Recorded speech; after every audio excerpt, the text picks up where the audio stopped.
Good morning.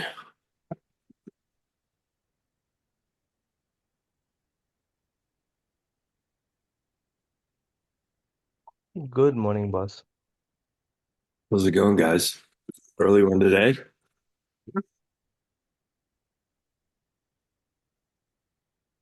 Hello. What's up, Stefan? Peggy's just smiling and waving her signature.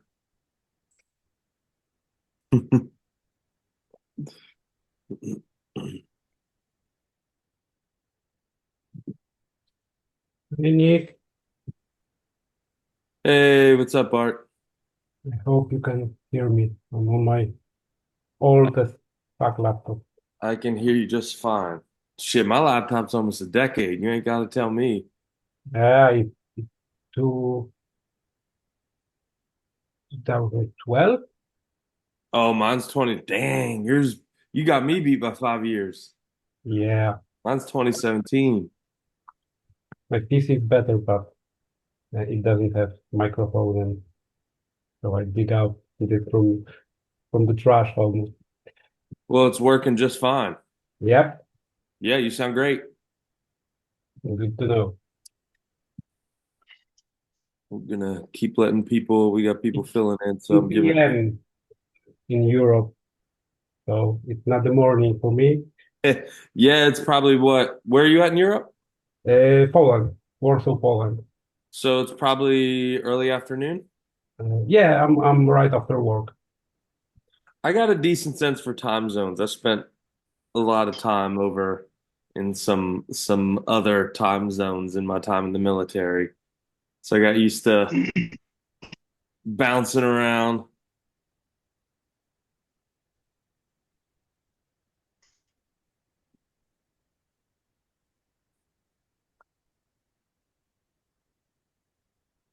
When I was in Arizona, Bart, there was a Polish restaurant and they had fuck, what's the it's kind of like little pierogies. Broshki? Yeah, pierogi. Yeah, Yeah, it was a dumpling. spot specifically for those, and I could not stay out of there. Yeah, What I've noticed is like I'll find something in any cultural food I try, and there's one thing that I just eat the shit out of it until I can't look at it anymore. Every single time. that's the way with specific food, I guess. Yeah. Because I guess you can eat burgers all your life, but and everyone could. It, the mild taste, like the Coca-Cola, is so addictive because it got all the flavor, Uh-huh. and burgers are just burgers. Oh man, red meat, beef. I was raised on beef. On like beef cattle farm and stuff. So beef is the one thing I can eat day in and day out and not get tired of. Chicken, I need breaks from chicken, which sucks because I eat so much of it. But like at the end of prep, there'll be like a whole week where I just don't even touch chicken because I can't. I get to the point where I can't even palate because I'm so burnt out of it because it's like 3 pounds of it a day or whatever I eat when I'm in. So but for whatever reason, red meat never gets old to me. I don't know why. I don't. I was literally a meat and potatoes kid growing up. That was what I lived on. Shows a little, Huh? and it shows that you're a red beef eater. I just want to say, great article. You're on fire. Last one was beautiful, and this one is even better. Thank you. Yeah, I catch Catch was pleased. We changed some of my wording, per usual, because I get a caveman with a keyboard.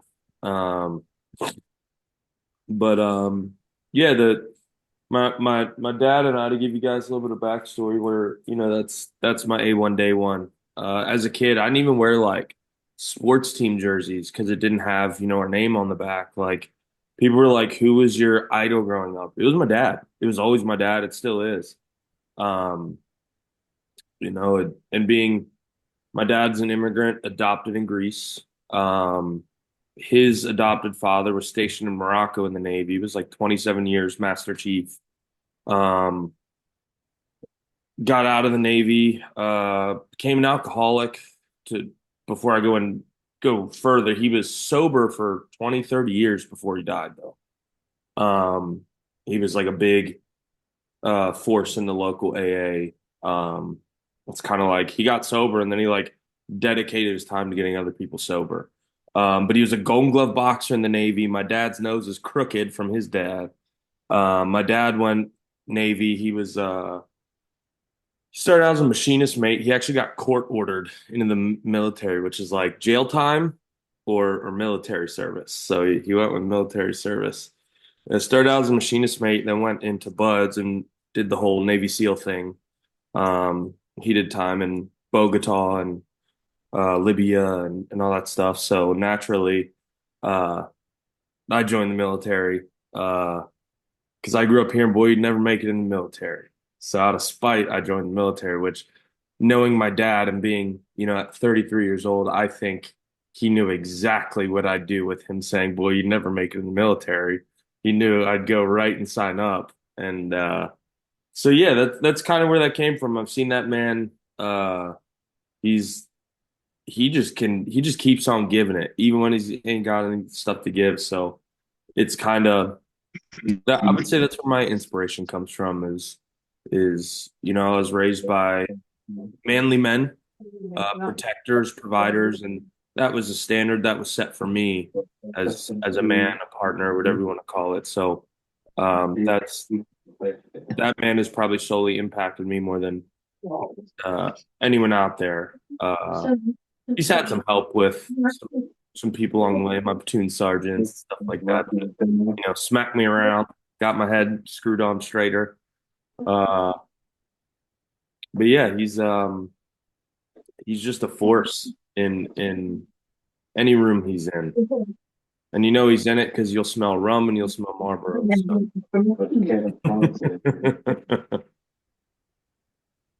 We got quite a good amount of people in here at this hour. This is good information to know. I was tossing around either we keep sliding to we pick like three times and slide to the right, and then we start over. And then Catch said let's jump back even earlier. So um this is good enough. We got 30 here so far. There's your macaroni. That's Nice. delicious. All right. So now that we've got 35, I'm gonna fire up these phone checks.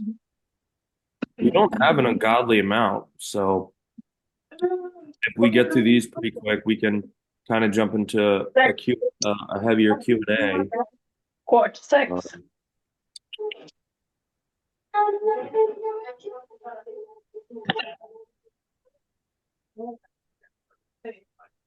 Ready for 5:45 to 5:50, Just to watch. You can. He unmuted himself. Never mind. I was going to tell you. I couldn't even see who it is. It was Ian. Listen, Andres, I've just sorted this out smooth. You want me? I gotta figure out mutant people. Hey, did you see my comment? I was gonna bug you for a little bit. Go for it. All right.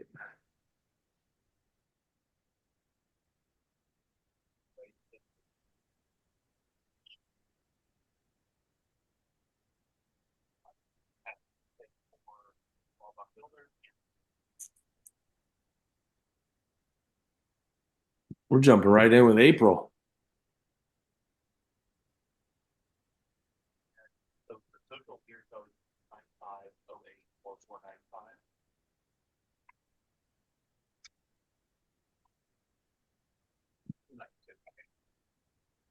Oh, that first rep was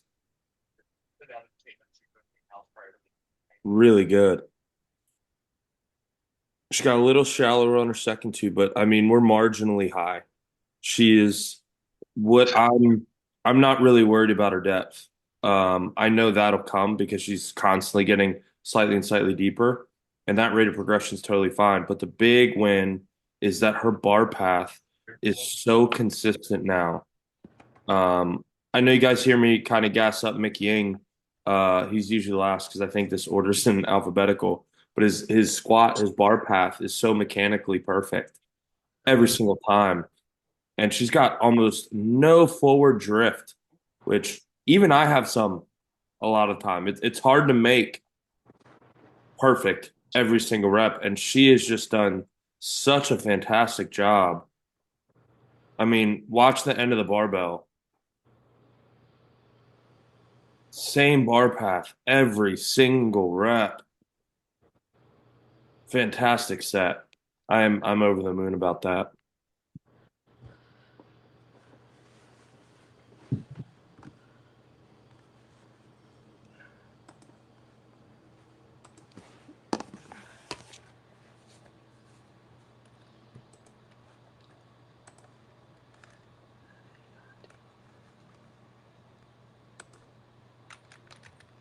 April, these are pretty good. When you clean, don't think about going as much around. Think about kind of a little pop up and flick under. Make it keep them close. Rotate the dumbbell instead of come out and around with the dumbbell. Um, Otherwise, the press is fine. The pronation in the press is totally okay. It's an assistance movement. You can press pronated, neutral, whatever. No. So I'm tomato there for me. But just the clean, just flick and rotate them. It will up your ceiling of weight that you can clean.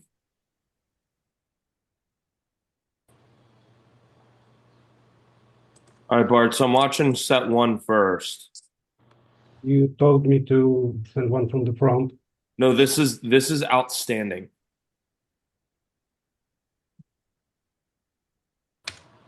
Okay, so the width, I like the width. The width isn't bad at all. I don't see you having. It doesn't look like there's any restriction from your width on depth. Um, Set two.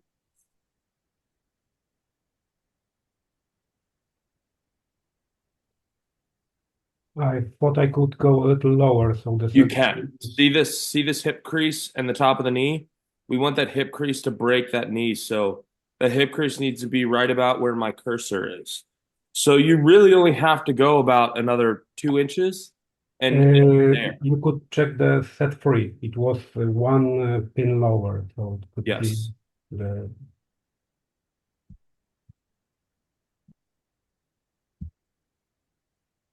So that's much closer. I mean, you're flirting with depth right there.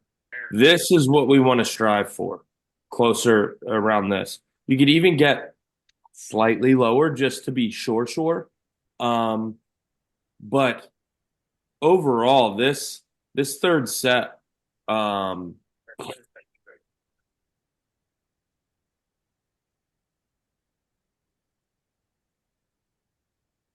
this third set's much better. This third set is your best looking squats yet. was the first one with the eccentric, like you said, to slow down Yeah. So we just need to mimic on the eccentrics the depth that you had on set three. Okay. But Well, this is great progress. good to know. It looks like it just clicked for it just made sense on that third set for you a little bit. Yeah, I thought I could go a little lower, and I was warmed up, so I Yes. usually my last set are better. Yeah, that's how squats are for me too. Somewhere in the middle towards the end of my sets, I typically just I'm like these got a little easier somehow. Like just the movement, not necessarily the weight. I will lose the shoes next time. I forget. It's okay.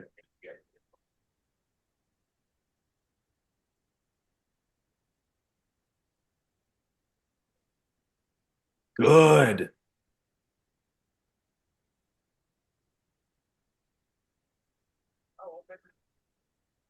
Dead stops every time. Pull position never changed. I can see you bracing. I can see that midsection expanding.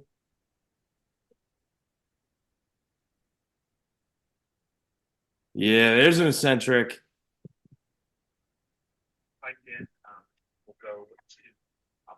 Thank you. Those were beautiful. Keep on keeping on with your deadlift.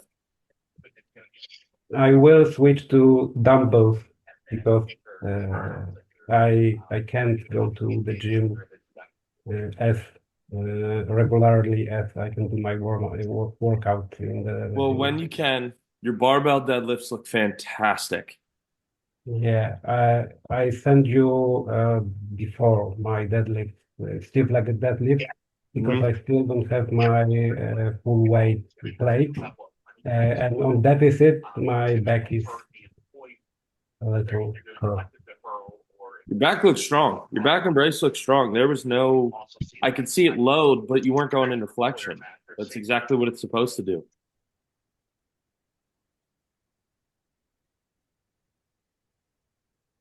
Good. A little more flick and rotate versus out and around. The smaller arc we make, the better because it means the weight is traveling in a straighter line, if that makes sense. It does. So think like a barbell clean. The bar comes up, we rotate under, and it moves straight. This is the same concept with dumbbells. So the more we can shrug, toss, catch versus create this arc. Yours isn't bad. April had like a bigger of an arc on hers. Yours is a little tighter. But if we can get that more, we have to come out front slightly because of we have these things called forearms. Like it's unavoidable. But the smaller the more we can reduce that arc, the faster they'll move because that means we have more input up versus out and around. So there's no wasted momentum. Okay. We'll try to Press. improve. The press looks fine. You're pressing up overhead to like the crown of your head. That's all good. Everything checks out here, man. Well done. Thank you. Of course. I just want to say I don't know why I waited so long. Now I can't wait for another film room. Yeah, man, you're turning and burning now. You're steady progress on the gas pedal. Thank you. Thank you, coach. Thank Of you, course. everyone. Sure, sure. Yep. So that just confirms what you've already got. That sounds. I love this. Look at that bar path pressing up towards his face. Feet are screwed into the floor. I can see the leg engagement. Nice, controlled, strong, close grip bench press from Benoit.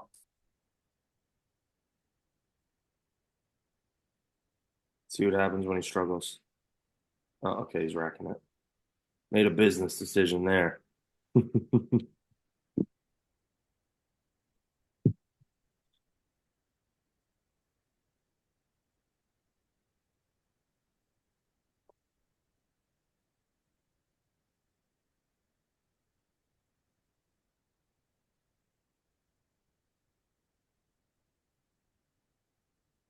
His front squats are 9-day difference. He's automatic now. Got a little forward on that one. That's okay. He saved it.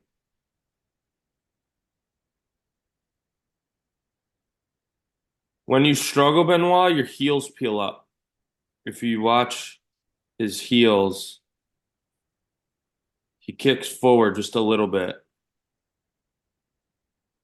See, now we've gone from midfoot to loading the toe. So that all starts at the ground and waterfalls up the body. So just be mindful of that, Benoit. You did a good job fighting back into the bar.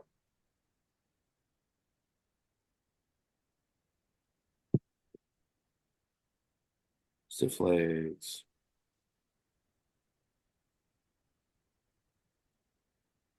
Brilliant. Look at that. Big glute squeeze at the top. Boom.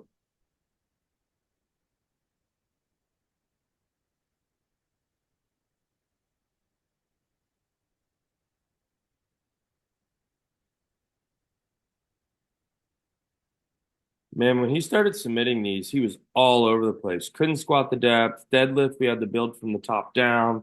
And now Benoit is just fucking automatic. It's outstanding.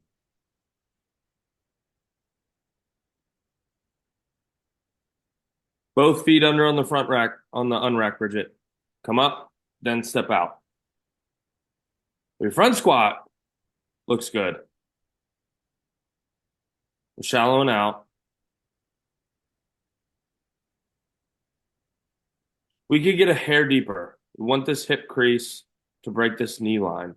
We could get a hair deeper. And what we can do with that is we can implement some pauses. So what you can do, because you have these racks, you can actually squat in this rack with the front squat.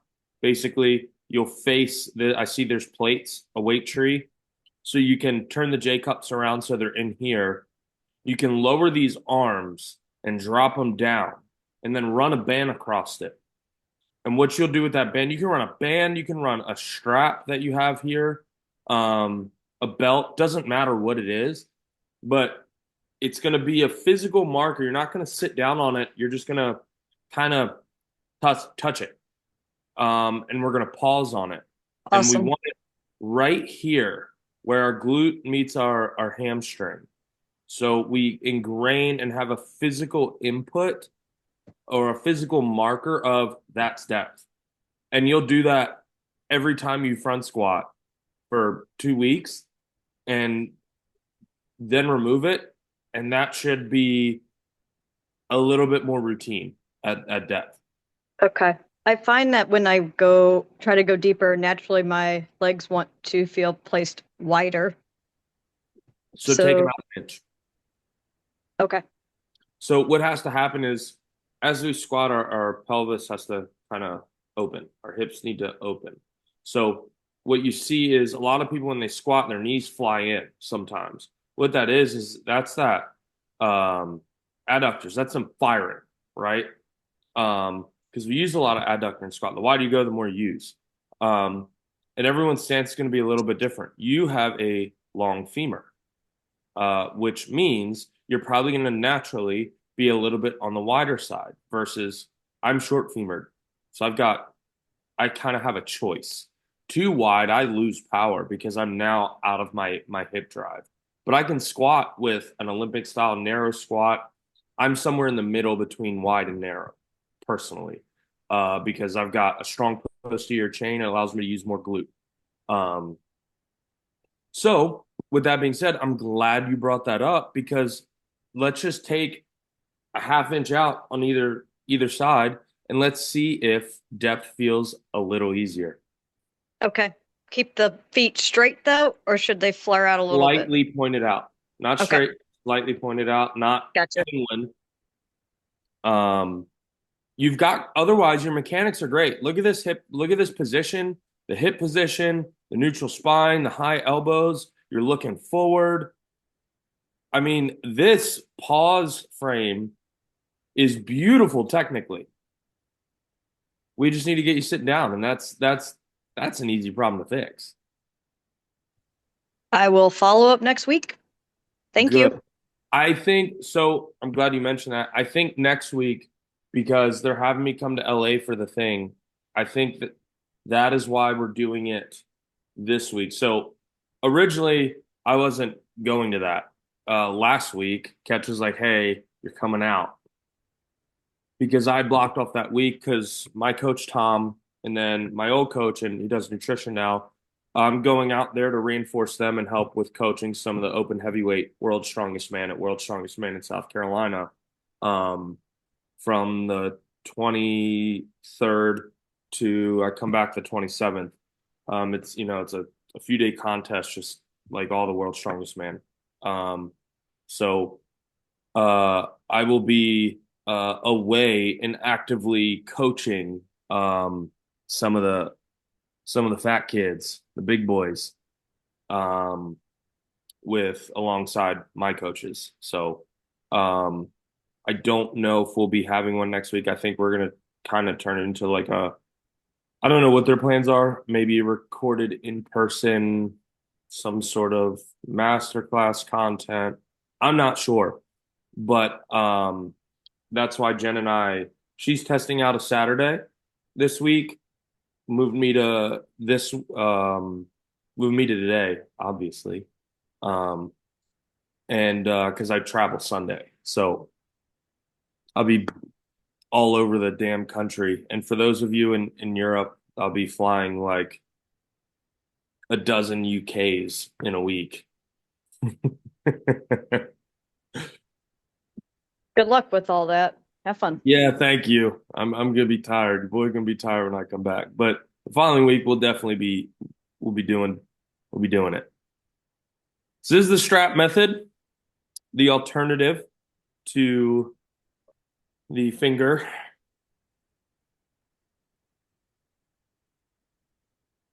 From the waist up, Brighton, it looks good. I can't fucking see anything else. Your rack position looks sound. Your midsection and back all is holding up great. I know you've got a strong midsection from watching your row and your deadlift technique, so I'm not really concerned. I just can't see depth and see what your hips and knees are doing. That's the only thing, but everything that I can see looks great.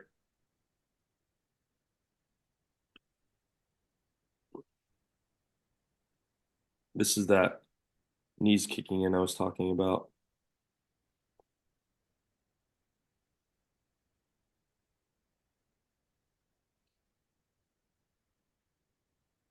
Not bad. And clean.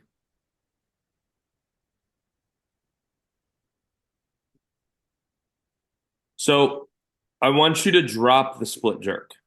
I want you to drop a jerk altogether because uh Oh, hi. Sorry. I just fundamentally realized you got to me. Hi, Nick.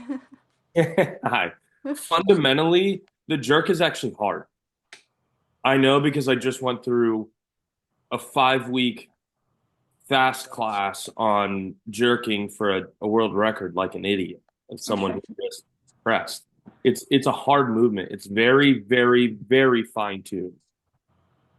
Um, I want you to focus on push pressing. That means leg drive, press, no jerk, feet stay planted. We just go into triple extension and we can get to the jerk, but we need to master everything that comes before it. Sorry, So what part is the jerk? Sorry, I didn't see hear the how first your part. legs dropping back? Yeah, You're kind of doing a half-ass split jerk here. got it. It's Okay. not quite a split jerk, but it's not quite a push press.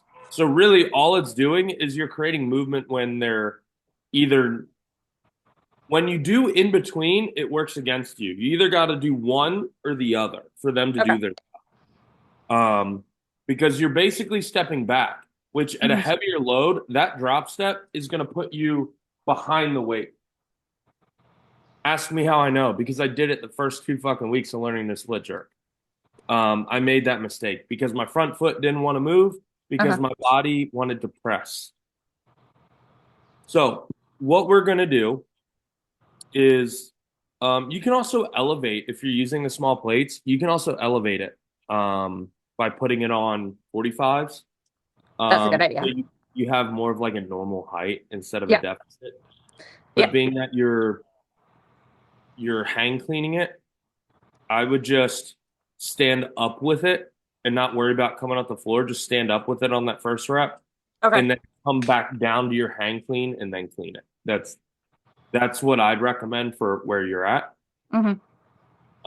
Simply, what we're doing is just reducing the things you need to focus on because this is such a big movement. It is your highest level elite Olympic lifters. They will train an entire year to add 3 kilo to a lift. It is that fine tuned. Yeah. So We're Yeah, gonna start after from I did pancake. my first set with some weight, and I watched this video and I thought it looked terrible, and so then the other video I sent, I decided to just practice with the bar. Okay. This I love. This is Yeah. triple extension. Hips through, shrugging, on your toes, legs extended. You're pulling in an upward motion. This is gorgeous. I love this. Do you have an athletic background? I did like karate as a kid and like was on the row team. Okay. Row Nah, team. not really. That would explain why you're strong in this plane. I was on the row team for like 5 months, but as a novice. It doesn't matter. You spent 5 months ingraining basically this movement pattern. Right. There's still there's correlation there. Yeah. Might be rusty, but Yep. your body knows how to move in that plane, which Mhm. explains why this is the best part about your clean and press. Okay. Your body's done that before. So here's where it starts to go wonky. Yeah. See how the knees collapse in. We're now out front. We're not attacking the bar, driving under immediately. Mhm. This is where we need to kind of slow down and fix it. So we're going to simplify it by just making it a push press on the press portion. Okay. You do a good job at stopping the clean and press. It's 2 sections. So How important is the elbows being up? Because sometimes I like find that incredibly, they drop. Yeah. Okay. because if they drop, what's happening is your pressing angle changes when you throw, and then you've got to fight it back. Mm-hmm. So when it comes to any sort of, there's 4 different types of presses overhead. You have strict press, which is just raw strength. You have push press, which is press with leg drive. You have push jerk, which is you push press and then you jerk, but you don't split. You pop back underneath the bar. And then you have split jerk, the Olympic style jerk. So That's the one you did, right? At the yes, that's when Yeah. I did ish. My shoulder still. I don't have Olympic rules at strongman, so I fine. can allow my press strength to press. But the jerk did what it needed to do. It got me underneath the bar. So for this, once you take your time in this front rack, there is no hurry, especially with the weight that you're doing. You're plenty strong enough. Get your feet set back underneath of you, shoulder width. And what I want you to focus on doing is when you dip and drive, the dip needs to be completely vertical. So your knees will actually drive out. Your knees will go out over your toes. So what that translates to is a nice, I'm not doing this. It translates to proud chest, elbow high, vertical drive. You see how my hips didn't kick back? They stayed underneath of me. Uh-huh. That's where knees out is crucial to a push press anything. The dip and drive is the same from push press to any sort of press with leg drive, push jerk, split jerk, all of them. The dip and drive does not change. Because when you hinge and your hips come back, this starts to dip forward. Now we're at this angle. And then we got to get back. So you're much more likely to throw out front. So after that, also that will combat this. That will fix that probably virtually immediately. Yeah.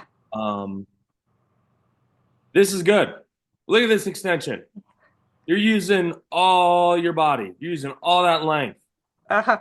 I don't want this to change. Okay. That is triple extension on a press. We want that. You're basically trying to jump with the bar. From the side, I can't see your bar path from the front. So from the side, but see how you landed? Watch this foot. Watch what happens. It actually comes up off the ground, which would be good if we were split jerking. And then it lands. It goes backwards. Yeah. Yes, it does. But watch what your upper body has to do when you land. I'll clip it again. So you are in the air, you're triple Wow. extended.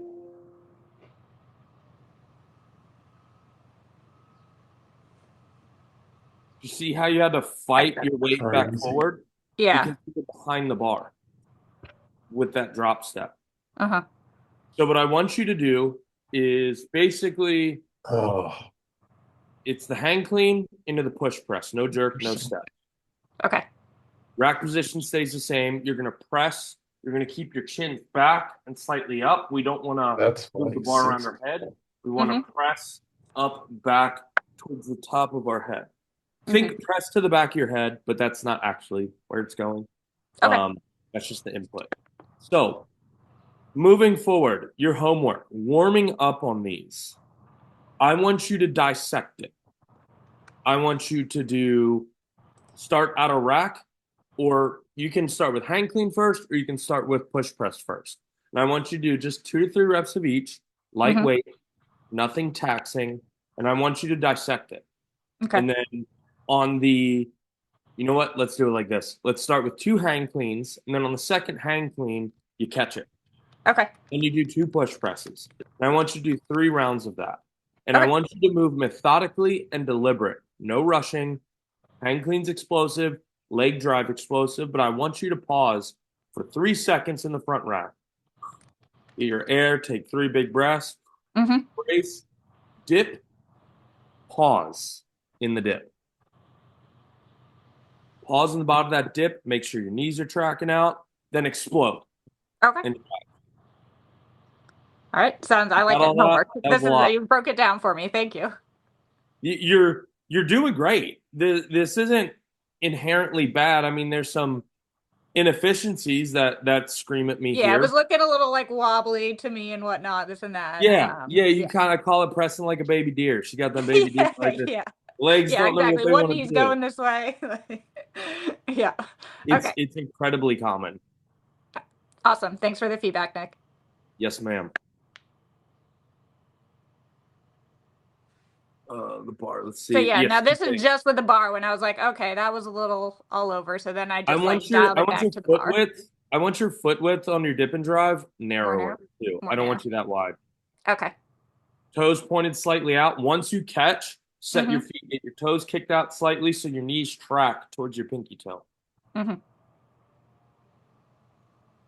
You're gonna have a really big ceiling once we start. Initially, your ceiling's Mhm. going to be high. I think you're going to be surprised by the weight that you can move once we get your body stacked and moving the things in place. You're going to see a drastically fast increase in weight you're putting on the bar because I've got a feeling you're strong. Well, I'm trying to get stronger, so. And what you might lack in strength now, Yeah. the speed at which you're able to move, even with 20 pounds on the bar, doesn't change when it's an empty bar. So that means not only you're strong, but you've got power on your side. And without speed, there is no power. Without power, there is no speed. They are synergistic. They're required for each to survive. And power generation is your best friend on any sort of press variation with leg drive. That's what statically, let me put it this way, statically, I strict press somewhere around 300, Okay. give or take, depending on the day. With leg drive, without a split jerk, just leg drive and press, I press 375. That's power. Yeah. Speed kills. We want speed. So I don't want you to reduce the speed in your working sets. I want you to keep that power input hard, but we're going to slow it down on the warm up. Okay. Make All it right. very methodical. Got it. I'll work on it. All right. I'm excited. Yes, ma'am. Me too. I'm excited to see where that goes. Thank you, Nick. Another clean and press. Let's party.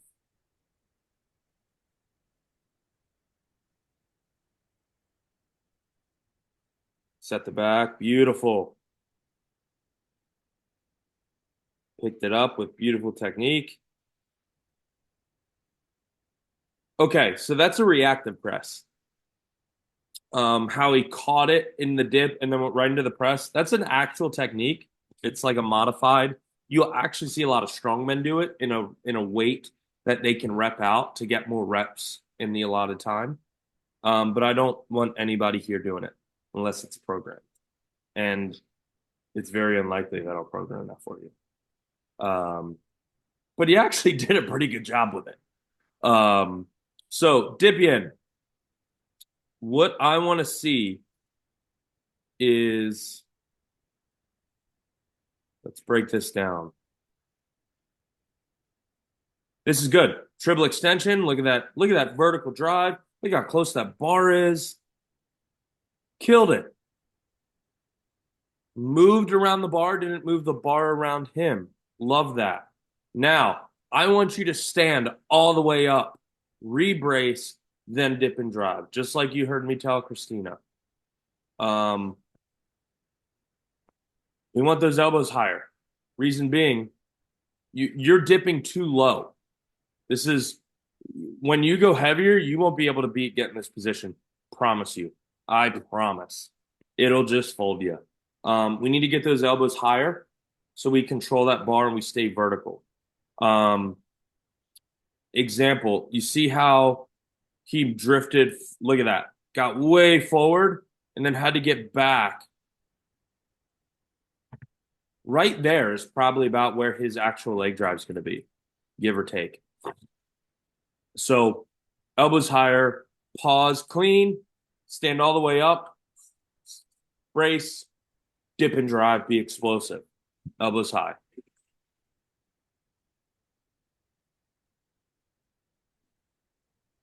Tom's working on the pull-ups. Chin-ups, I'm sorry.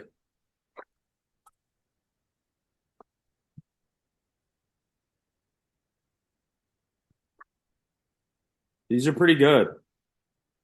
Thank you. One thing I want to see. So you see how in that last one, just like any other lift, people have failing points where they're most likely to fail in said movement. You failed on your last rep.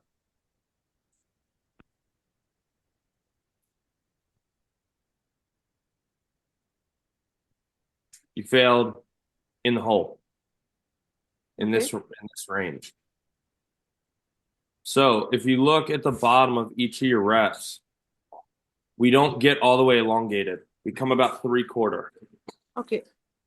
I want you to allow yourself to get elongated and get comfortable with retracting. Were you here when I was giving the pull-up cues to Amelie? Yeah, Yeah. I want that for you. the Same exact thing. Whether it's chin up, neutral grip, or pull up, that initiator is the same. It's the same on a row. It's the same on some sort of pull down. I want that scapular retraction to happen. So you're literally just pulling with your back. And once you get it down, it's going to look like all one thing. But practicing that scapular traction before you actually get into your pull-up things will help with that activation cue. Okay. Otherwise, great job. I mean, you're doing pull-ups. They're not bad. There's just, Bruno, enough. There's just more on the table for you. Yeah, I want to reach 10. That's my goal. But yeah, I understand I should go all the way down, then do the. Okay, Yes. I'll try that this week. Thank you. Yes, ma'am.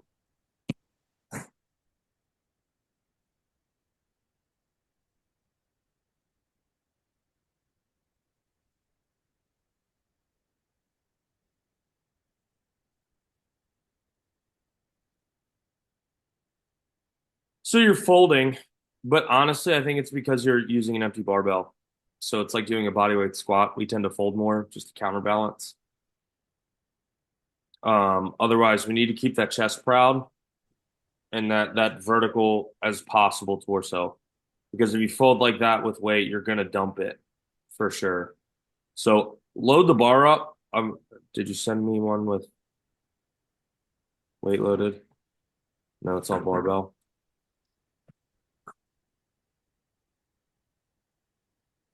Yeah, throw some weight on that bad boy. I want to see what it looks like when you're actually front loaded. Thanks, Nick. I think that'll stand you upright a little bit more because you'll feel it. If you go into that position with weight, it's going for a ride. Okay, good to know. So keeping you upright with weight, like I fold less on an actual front squat than I do with a body weight squat because of I'm long torso. So I counter my hip weight so I don't fall back. You know what I mean? I think that's what was kind of going on there. And I think once you're loaded and you start in that position, you'll feel it take you forward and your body will adjust immediately. So your next front squat video, I want to see working sets. I want to see weight on the bar. You got it. Your stiff leg deadlift,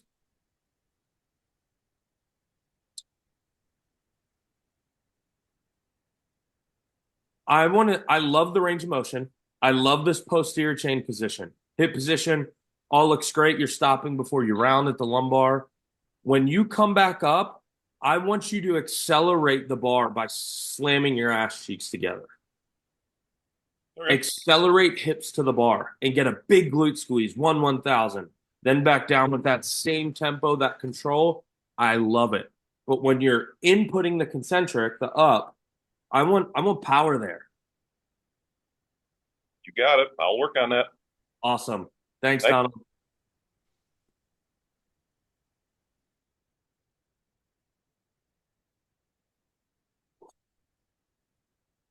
Dumbbell flies.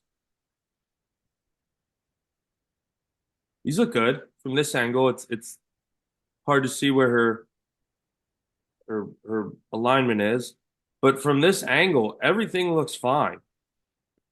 She's got good range of motion, nice and controlled.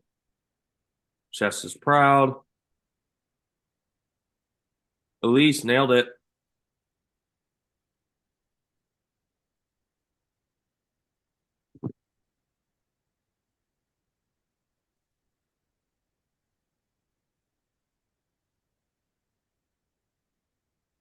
These are good. Whole body's moving in one unit. Shoulders breaking the elbow line. Ezra, these are great. I like those. Keep on, man. Some pull-ups.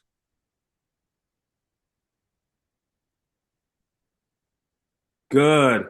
Dom, this is exactly what I was talking about. Watch what engages first right here at his tank top. Watch what engages. Bit.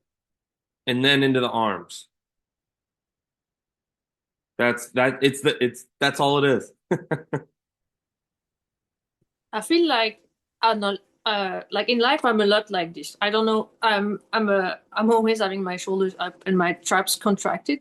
So I feel like I'm always walking like a tiny monkey. But I feel like with exercise, too much coffee. Exercise like these, I tend to have like a weird position with my shoulders, and then I don't know how to engage the traps. Not the traps, the lats. Yep. I don't know if it makes sense what I'm saying. No, it does. Yeah, so that's why before you start your pull-ups, I want you dead hang. And then I Dead want hang. you just squeezing with your back. Yeah. Think about pulling your shoulders down In my to your pocket. butt. Okay. Because Imagine. doing negative pull-ups too sometimes to reinforce the thing. But I should start with just the dead hang, not the Yep, negative. dead hang and retracting the back like you're trying to put your shoulders down in your butt pockets. All right, I'll do that. Thank you. Ezra, nice job.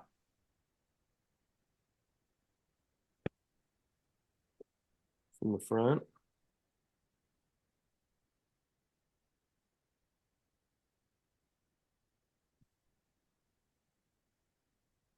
Yeah, he's got strong pull-ups.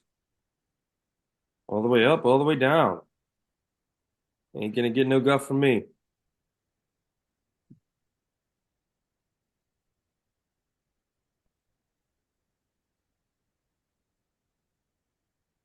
Oh, got forward. That's there. You just got forward. Yeah, the first two attempts were fun. You're losing your tension at the bottom.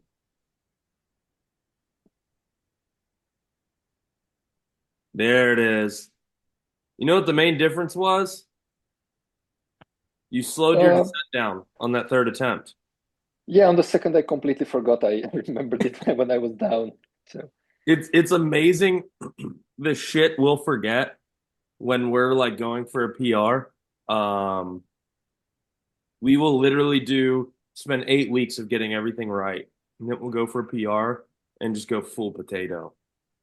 yeah, Um, the app asked me to try another rep, and I thought it will give me the same weight or like 5 kilos more, and it asked for 120 for the next one, so that it looked like the second attempt here because it's like that was good, man. Man, I don't know how many PRs I've had where I've hit it on the third, fourth, fifth attempt.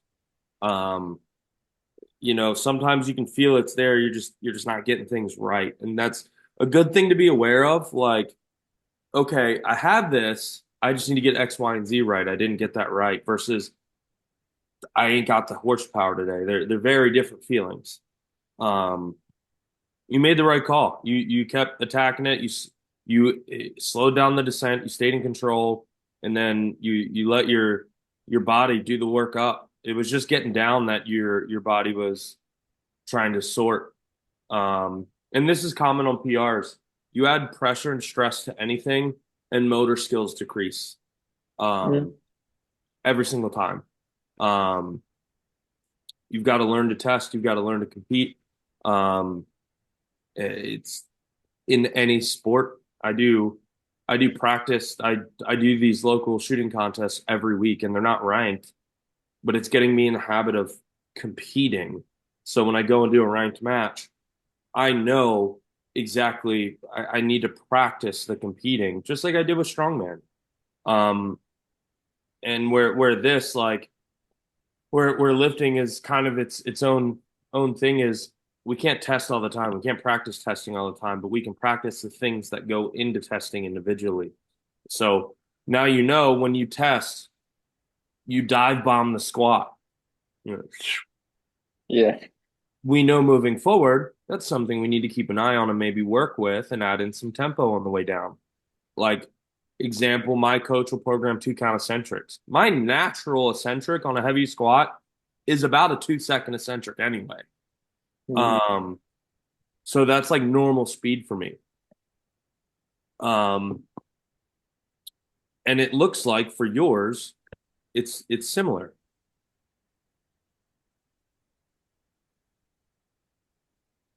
Yep, just lost all tension.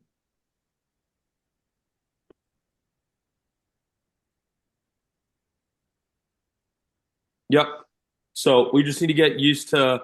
I think there are some tempo squats in your future, and I think whatever training block is next, I think the first 4 weeks, add like 5 count eccentrics on all your squats, How do I do barbell that? squats, front squat and back squat.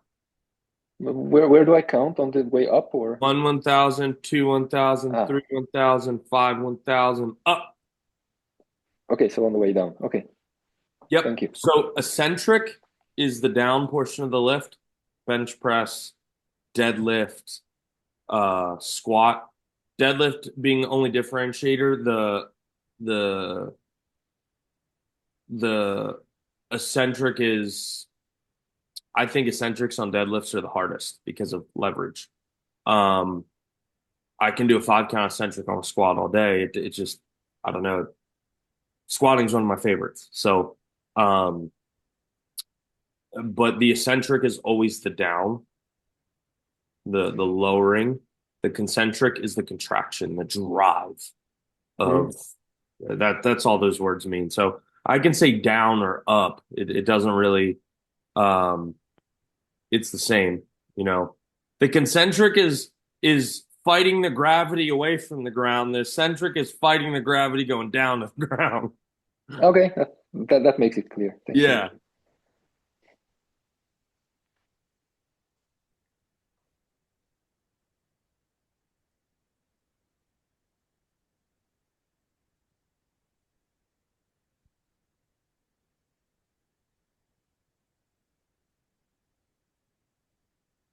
That was not a PR. That moved way too damn fast.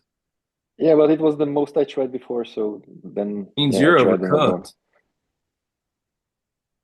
It's a good feeling. Okay. That was a grind. That was a PR. You didn't set yourself up to win here though. Look what you did. You came out of the rack and right into the press. You didn't set your body up. You didn't unrack, pack your lats down, up. So we just like a squat, when you step one, two, No, I'm just doing like three and same three, thing just kind of doing the. when you're coming out of a rack on a bench. I want that same Mhm. setup. Up, out, pack the lats, down, up. Okay. Yeah, I think I just forgot here. Again, it happens on PRs. But it's a good day. You had 2 wins. Yeah, I have a third one as well. I tried all three lifts. Oh shit. Okay. So the one I failed last time when I submitted the PR attempt, I finally made it. Yes. And it was pretty as fuck. Love that. Honestly, Yeah, you have more in the tank that with some that's going to be a harder grind. But I love this because your brace was in place, your hips were in place. They shot up slightly, but everything pretty much went right. And you cooked it, man. You smoked it. thank you. Yeah, I maybe had a few more kilos there, but the app asked me to do 140 afterwards. It didn't move. That's So okay. We can't win them all, next man. time, yeah. Next time. You have a goal, 140. Yeah.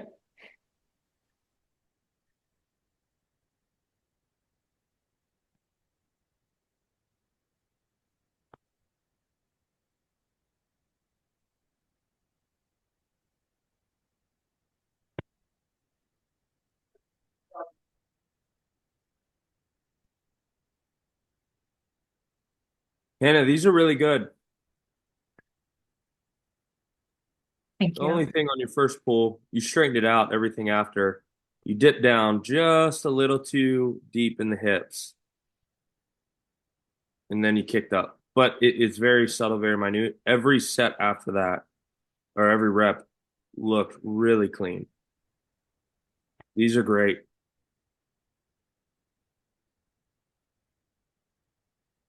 Good set. Well done. Good speed, too. All the horsepower coming out of the hole.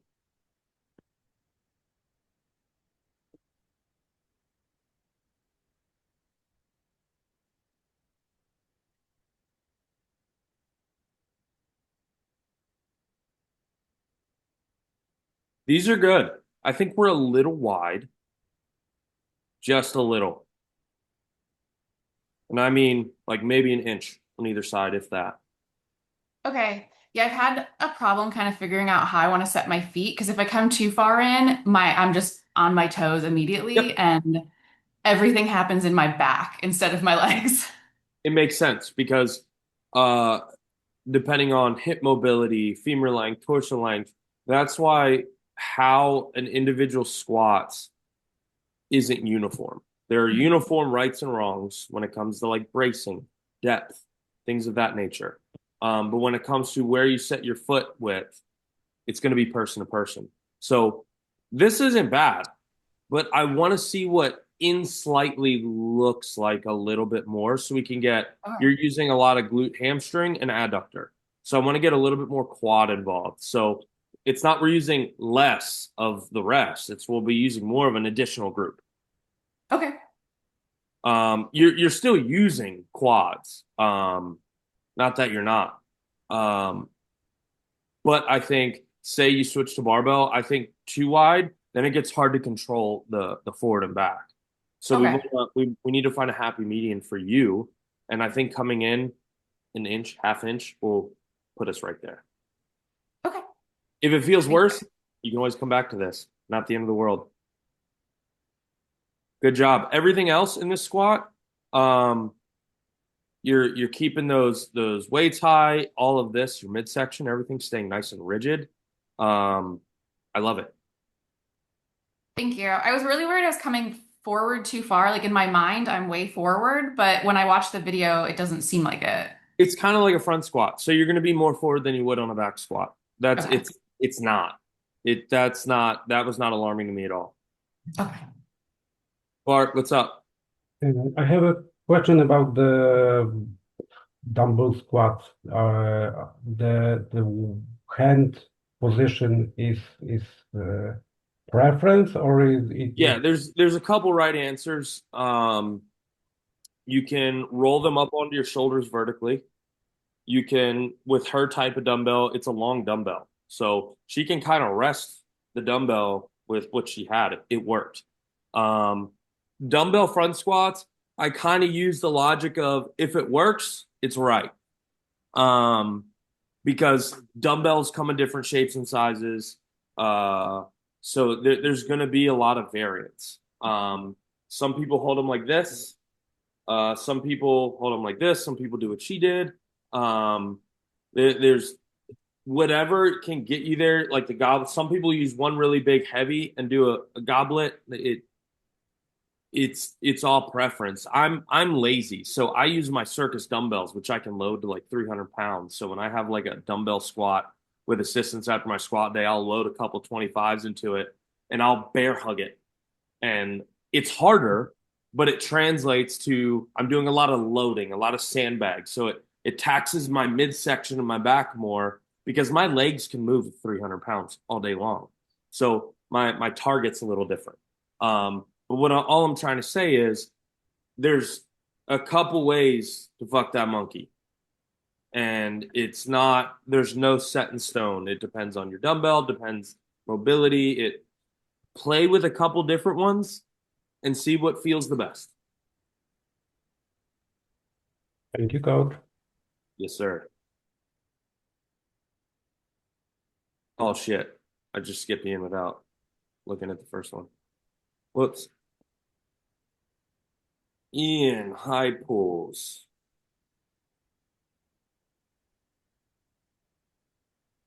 Brilliant. Hips all the way through, triple extension onto the toes. Shoulders are clearing back behind the hips, bars staying close. He's keeping pressure to keep it close. Ian, you're nailing these. Cool. Thanks, Nick.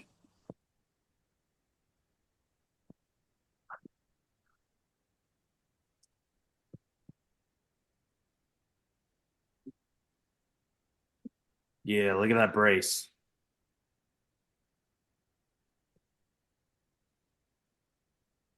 I've got nothing for you here, Ian. These are textbook. From the brace to the tempo to your range of motion to look how you're accelerating those hips to the bar. My coaching heart is happy. All right, great. Thanks, Nick. Well Made your done. job easy this week. It makes it a little bit more tolerable. You talk in cursive. You're welcome. I don't mind it. All right, so Igor, he wanted me to see why he keeps getting a pinched nerve with these, but it is from the ceiling of security cam is hard to dissect a deadlift, to say the least. There's nothing here that is screaming of what might be causing that injury, that impingement of the nerve. I also need to know where it is.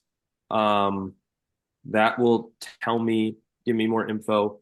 But seeing your pull from the side, and typically when you're going light like this, the culprit may not even be standing out yet. It might appear in the moderate rep ranges and weight. It might appear in the heavy.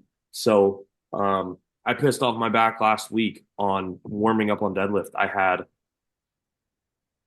a little over 100 kilo on the bar, and I deadlift well over 100 kilo. So like it doesn't necessarily have to be heavy. I also have nerve damage, so I know that comes with the territory of my back being the way it is.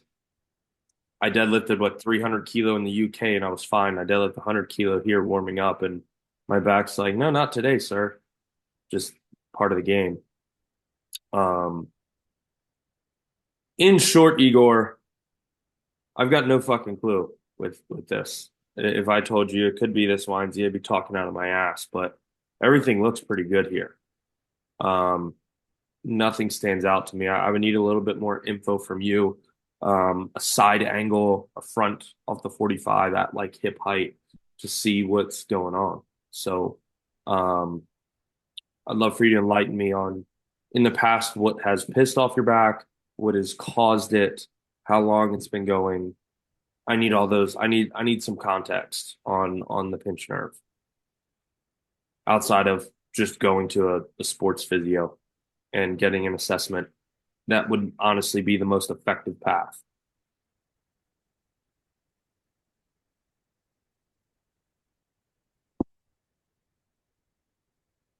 Irina, these are good.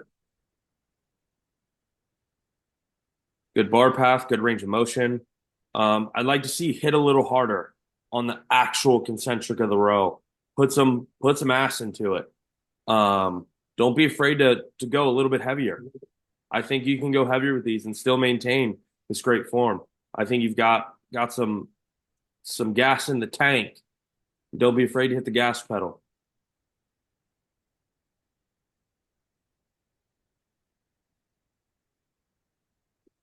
Ooh, I see an earthquake bar back there. I have one of these. I love them. It's basically like a bamboo or composite, and you dangle weights by bands, and it just shakes you to pieces.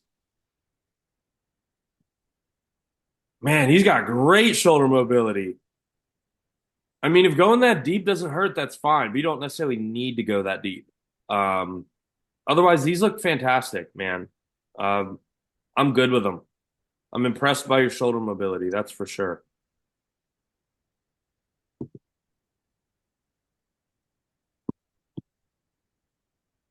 You got some long arms.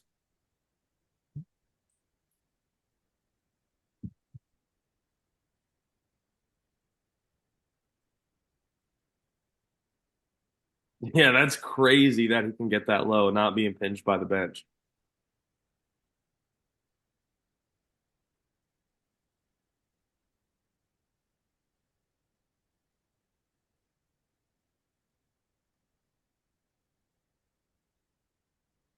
So you don't need the little lean back at the top. Just come up to neutral on the goblet squat.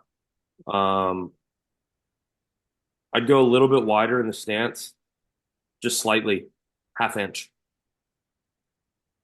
Otherwise, you're perfect, great.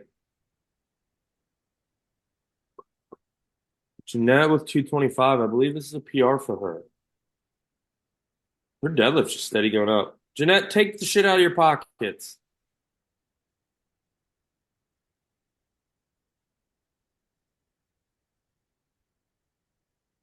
Yeah, easy. Jeanette's a sleeper, man. When she gets this deadlift all together, I mean, she's doing better. She's slowing down her setup. When we get her technique completely sorted out, her deadlift's going to be a problem. Jeanette's strong. Yeah. Oh, I've never touched this weight. Let me casually do it for a few reps. Jeanette, you animal.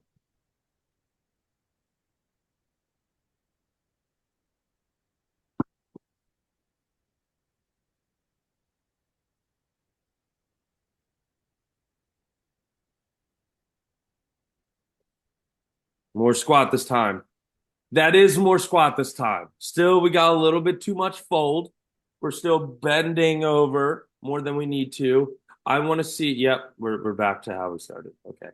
Um, I want to see you sit. Put a chair behind you from now on your goblet squat. See those lattice chairs, I think? Scoot one of them away from the wall. I want you to hold that goblet squat and I want you to sit in the chair.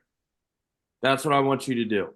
We're going to get you goblet squat and come hell or high water, I promise.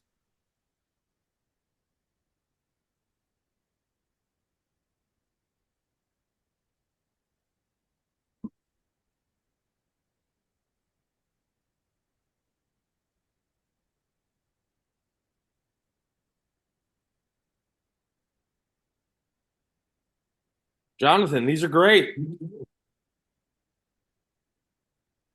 See some acceleration on the way up, the hips getting some aggression on the way forward. I like it. Jonathan, well done. Another one that's just, I mean, improved night and day over the last, what, 3 months, 4 months or more. Things just started clicking.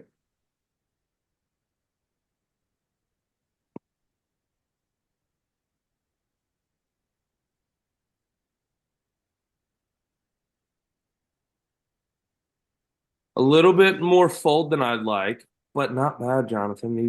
I mean, it's a goblet squat.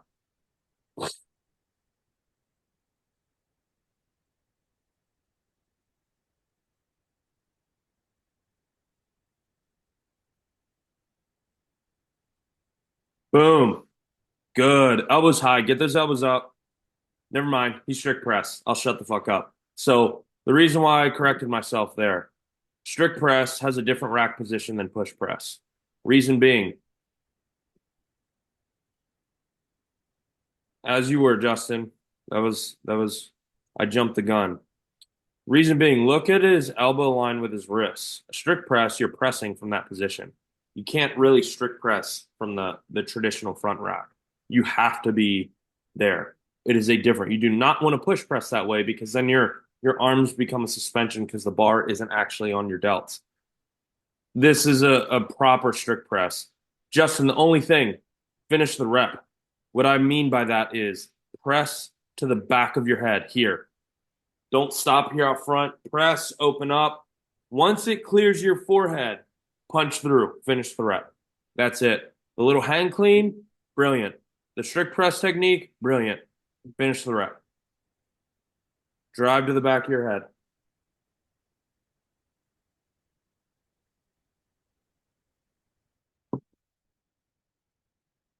Beautiful. Accelerate the bar, Justin. On the way up, I want a nice, strong glute contraction. I want your hips flying into the bar. Break the bar in half. We want power here.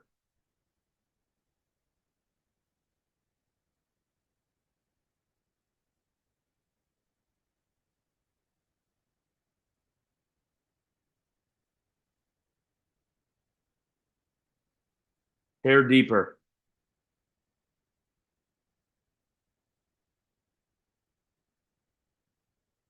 You want to be, we want this to get below this. So we need this to drop to about here. Otherwise, it's looking fine. We just need to push for more depth.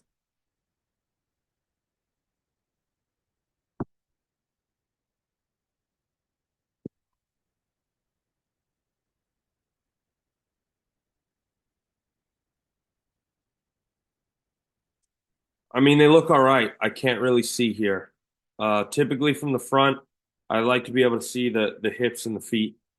Yeah, next time I'll get a side angle. Yeah, the side just gonna give me way more info. I mean, you're working.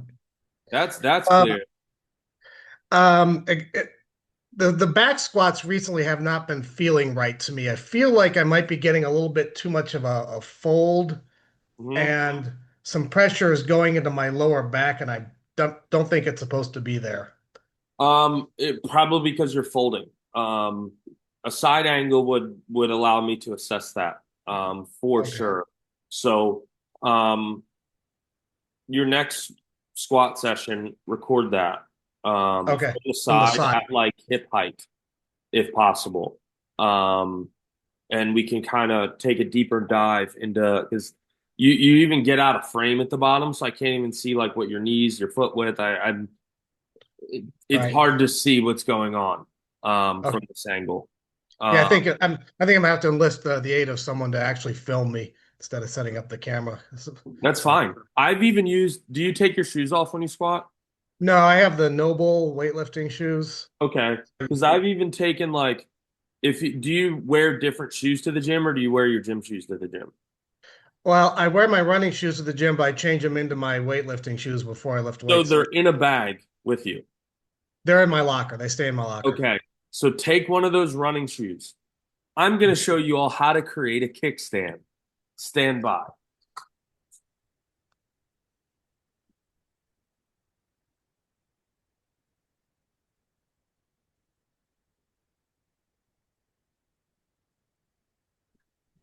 So you're going to take said shoe. This is my running shoe. Yeah, any shoe, any shoe. As long as Okay, it's any a shoe. shoe, not like a flip-flop or a sandal. You're going to take said phone, Mhm. back of the shoe, Uh-huh. Uh-huh. There we and you go. can just set it on a bench and hit record, slide it in the shoe, and now you've got a makeshift little tripod. Ah, yeah. There you go. All right. Oh, thanks. Yes, sir. One So more look forward to question. seeing these Oh, two sorry. inside. We'll get you squared away. Okay. Well, because where can I get the playback from last week's film room? Look in. It should be in the linked in the article, or it's on. Just go onto the Pump Club YouTube. Pump Club YouTube? Yeah, Okay. they have a YouTube channel where they upload all of these. Okay, yeah. Okay, great. Thanks.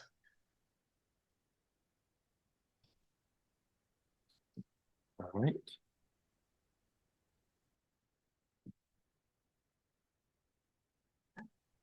All right, Leah. Hey, Nick. I know this angle is not awesome. This is a hard one to record so you can see what the hips are doing. You've almost got to either be below it and slightly closer up towards the shoulder so you look kind of in between the bench and Okay. barbell. But overall, these look good. As long as we're getting into a nice big extension. I mean, I see you holding a squeeze. These are all good things. There's nothing that really stands out to me here. You're doing these correctly. All right, cool. I've Correctly. never done them before. I've never had like a barbell, obviously. So It's like, oh, I'm scared. There's gonna be shit I've never done before, and then you just send some shit in and you're doing it right. I think that I've learned to become like really aware of my body just because like I had used the TRX and like all these different methods to try to make it hard. And I think again, I don't really give myself the credit of that. I'd agree because these Yeah. overall these look pretty sound. I don't Okay. really have a whole lot of we have this giant plate in the way, but I know, I'm sorry. these are pretty straightforward. We want a nice big range of motion and a big squeeze at the top with a nice flat plane and extension. Okay. It's that's it. And it's just squeezing the shit out of your glutes. That's Yeah, that's how I you was do it. trying. Okay, So cool. great job. Cool, thank you.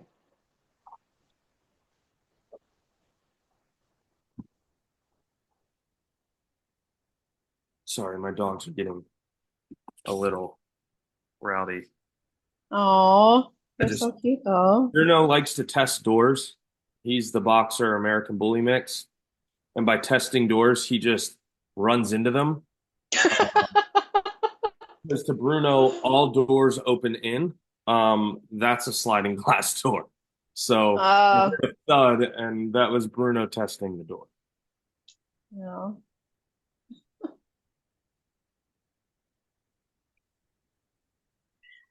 Okay, here's something weird is happening.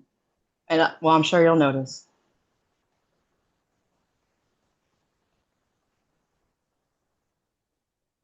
Do you see how like I turn the dumbbells a little bit? Yeah, you Is that start okay? supinating. Yeah, that's normal. Oh, It's okay. not it's your body trying to get more chest activation. For Okay. instance, do you struggle with push-ups? I cannot do a push-up. I So have the to next do time them you like do push-ups, what I want you to do is I want you to take your hands and put them like this oh, okay. and do a push-up and see what happens. Okay. And mess with more and more rotation. You might even get to the point of being here and doing a push-up. And what that is doing, you'll feel that, hey, what that is doing is you're going to feel more chest activation. It's going to light up further up into the chest. Hey, enough. Bruno, here. Place. Down. Down. Good boy. Sorry about that. No, it's good. So what is happening is a barbell bench press isn't the natural plane our grip wants to be in. Do we walk Okay. like this? Right. We walk with some semi-supination. So it's just the natural line that we want to be in. I do the same thing. I come down and I have a subtle, with dumbbells, I have a subtle rotate into, because my shoulders don't like this position. And I bench press as an assistance movement because we don't do it in strongman. Yeah. I use it to help my overhead and my tricep power. So when I dumbbell bench, I come down into that semi-supination and then I press out and get that elbow flare so our triceps take over. That's all that is. Okay. It's natural.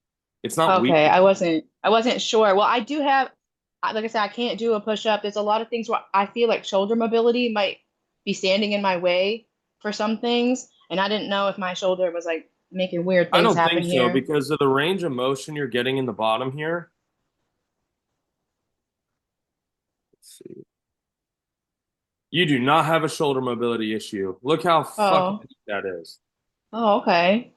You're getting a shitload of range of motion. So I don't think you have a shoulder mobility issue. I just think your body's figured it Okay. out. And this is great bar path. Your elbows are stacked underneath your wrists, which means your input to power is where it needs to be. And then you're driving back up towards your face. You're pronating, which means your body is naturally trying to put your triceps into power when it's time for your triceps to take over. So believe it or not, you weren't doing anything weird. You were Oh, okay. your body was just your body naturally was doing what it needed to do. I think I thought that maybe the reason I couldn't do push-ups was a shoulder mobility issue, so maybe I just like got that in my head. Yeah, we talked about this. Stop thinking. I know nobody's paying me to think, are they? The hell. You move well, like and you move your best when you're not thinking. It seems like you're just you think about your cues, but don't overthink this. Your body's doing what it needs to do. You've got a slight arch in your back. I can see the tension in your legs. Like you nailed this. Yeah, this is what happened. I got up at 4 to get this workout in before this call, and there's nothing like a time constraint to put you into like business mode.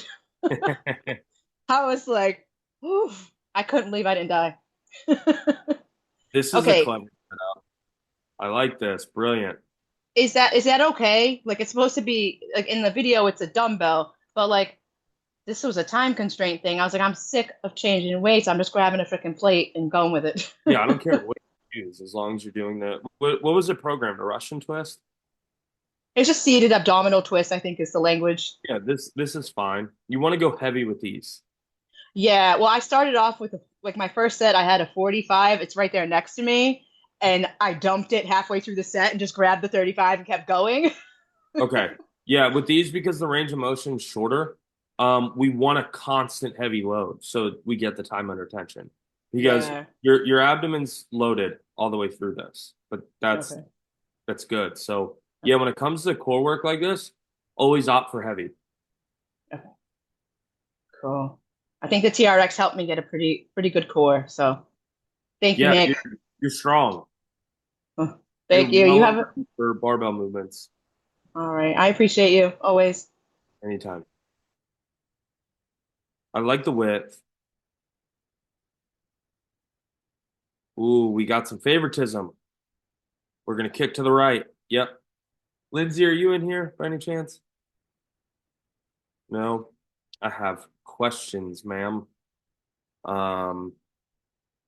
Injury history, whatever. Because we are favoring.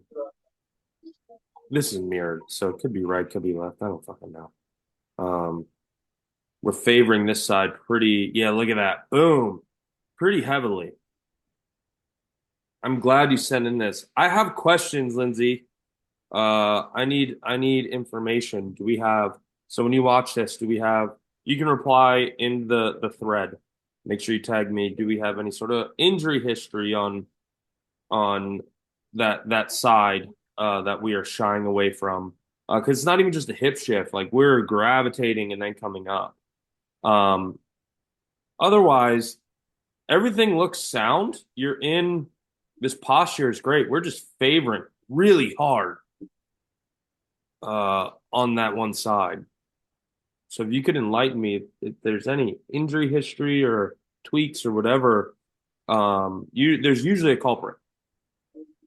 Because typically with injury you get atrophy and then we get favoriting one side. Or it's a mental thing. So I'm curious. Side view. We're a little shallow. That's it. Yep, that was deeper. Lindsay, I just need you to get deeper.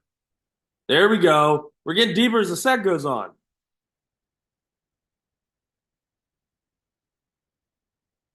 Still a hair deeper. I want that hip line to break the top of the knee.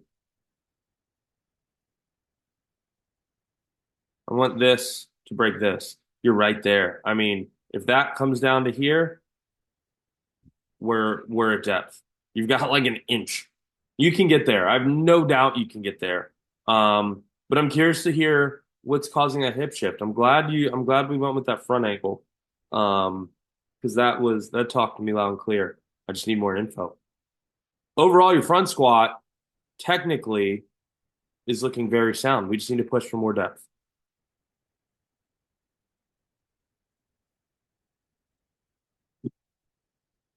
Good. Yeah, there's the eccentric.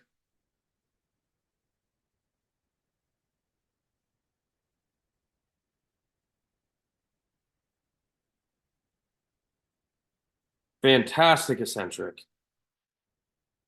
Let me see the initiator.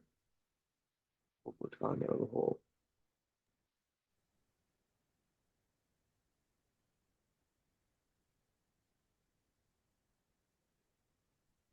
Good. We got the back contraction in there. Good. Lisa, fantastic job on the eccentric. Thank you. That's gonna build a beefy pull up. Well done. Thank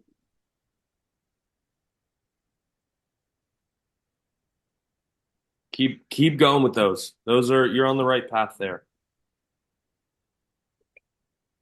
Thank you.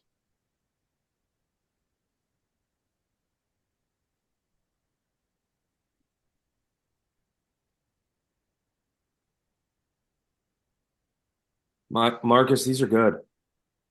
I'll tell you what, man. My hardest thing is figuring out We get a little bit forward, which is not Okay. abnormal. It's the same type of forward that I've been working on with April. It's subtle. It's just a drift. Versus so the main thing I want you to focus on is actively squeezing that back, and I want you to drive into the bar. I don't want you to think let's just squat. I want you from the hips up, drive into the bar. Can you hear me? Yeah, I'm sorry. I'm struggling with some volume here. Did you get any of that, or do you need me to repeat it? And push into the bar. Go one more time for me. Yeah. So don't just bear weight. I want you to step back, hold it all the way down. That's put a whole fire into it.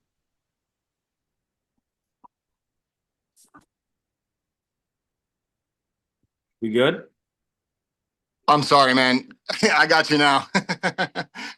Yeah, so you're bearing the weight on the way down fine. Yeah. But I want you to have a subtle, so we're on a scale of 1 to 10, 10 being as hard as you possibly can. On the way down, you're going to be at like a 7 driving into the ball. On the way up, you're going to be at 11 out of 10. You're going to fire actively into the bar out of the hole.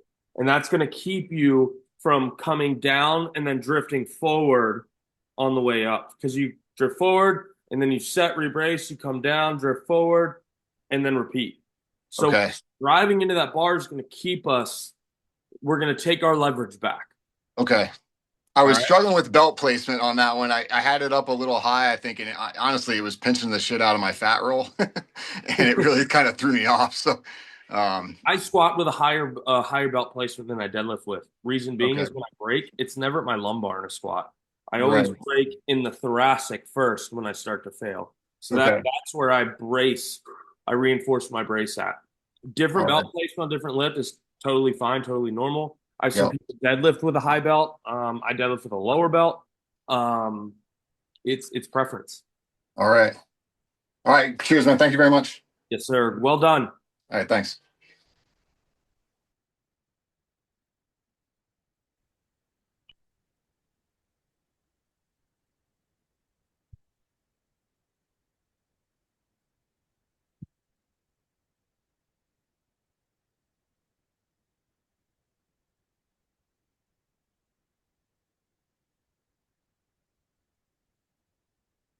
Accelerate your hips sooner, Mark.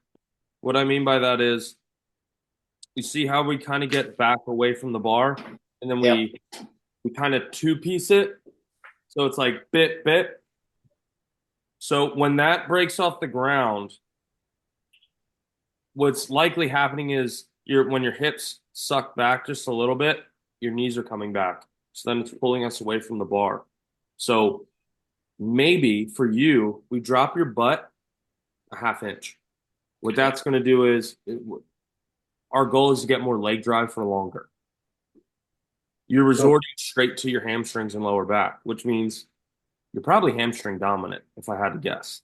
Yeah, it does feel a bit more like that. It doesn't feel as much leg as I've heard you talk about. Gotcha. Yes. Okay. So we're going to try and milk a little bit more leg drive out of that. And if our butt shoots up even harder, we know we've gone too low. So our hips need to rise up into power. So what I want you to do is when you're warming up, I don't know, however long it takes you to get, however many workup sets you have, before you get to your working set, I want you to drop your butt into that slightly lower position. Not much, like an inch or two. And I want you to pause 1 inch off the floor when the bar breaks. I want you to hold for a 1,000, 2 1,000, and then finish the rep. Do that for the first half of your workups, then switch to full speed pulls.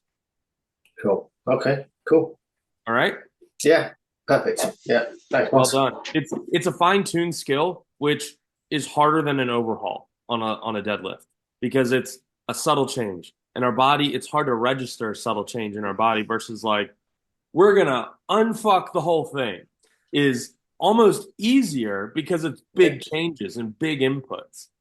Versus this, it's like, it's the frustrating side of the game. It's a good thing because it's small, it's a polish, but it's arguably harder because what can you feel more, this or this? Yeah. You know? Yeah, I get you. Cool. Brilliant. Thank you. Well done.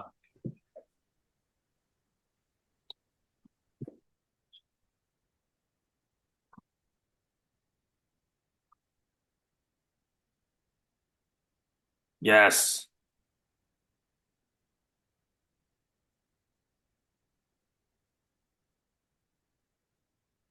Oopsie.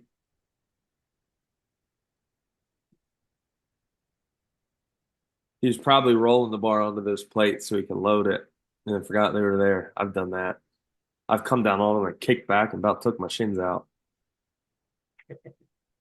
Keep that supinated arm straight, Mr. Stammer. A little bit out front. You broke and the bar kicked back. There you go. Good. There's position. Michael, these were fantastic. I love these. The main thing is keep that supinated, that underhand grip. Keep that arm straight for me. You did some really, really good on the spot corrections. It was somewhere around here. Yep, look at this. Felt he was too far forward, brought that bar in, got his weight back, fixed it on the spot. I love seeing that because it means you're aware of your body in space. You know where your position is. And that's a really, really fun thing to see as a coach. Look at that. Boop. Let me get in position here. Braces and goes. Good. Outstanding. Keep that underhand straight. I want to see you pop a bicep.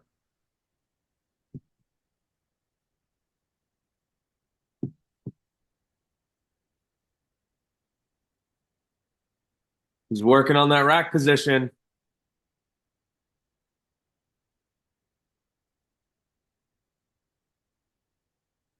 So we want you outside your shoulders. We don't need our fingers on our shoulders. We're just slightly, literally just outside. But you're doing the damn thing.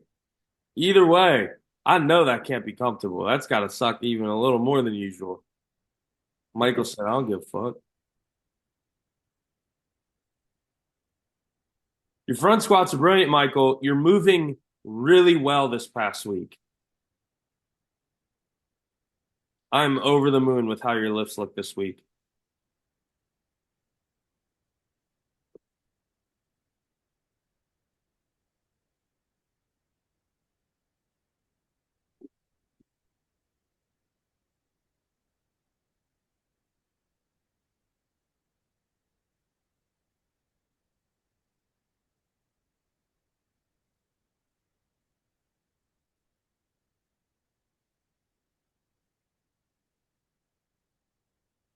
Come on.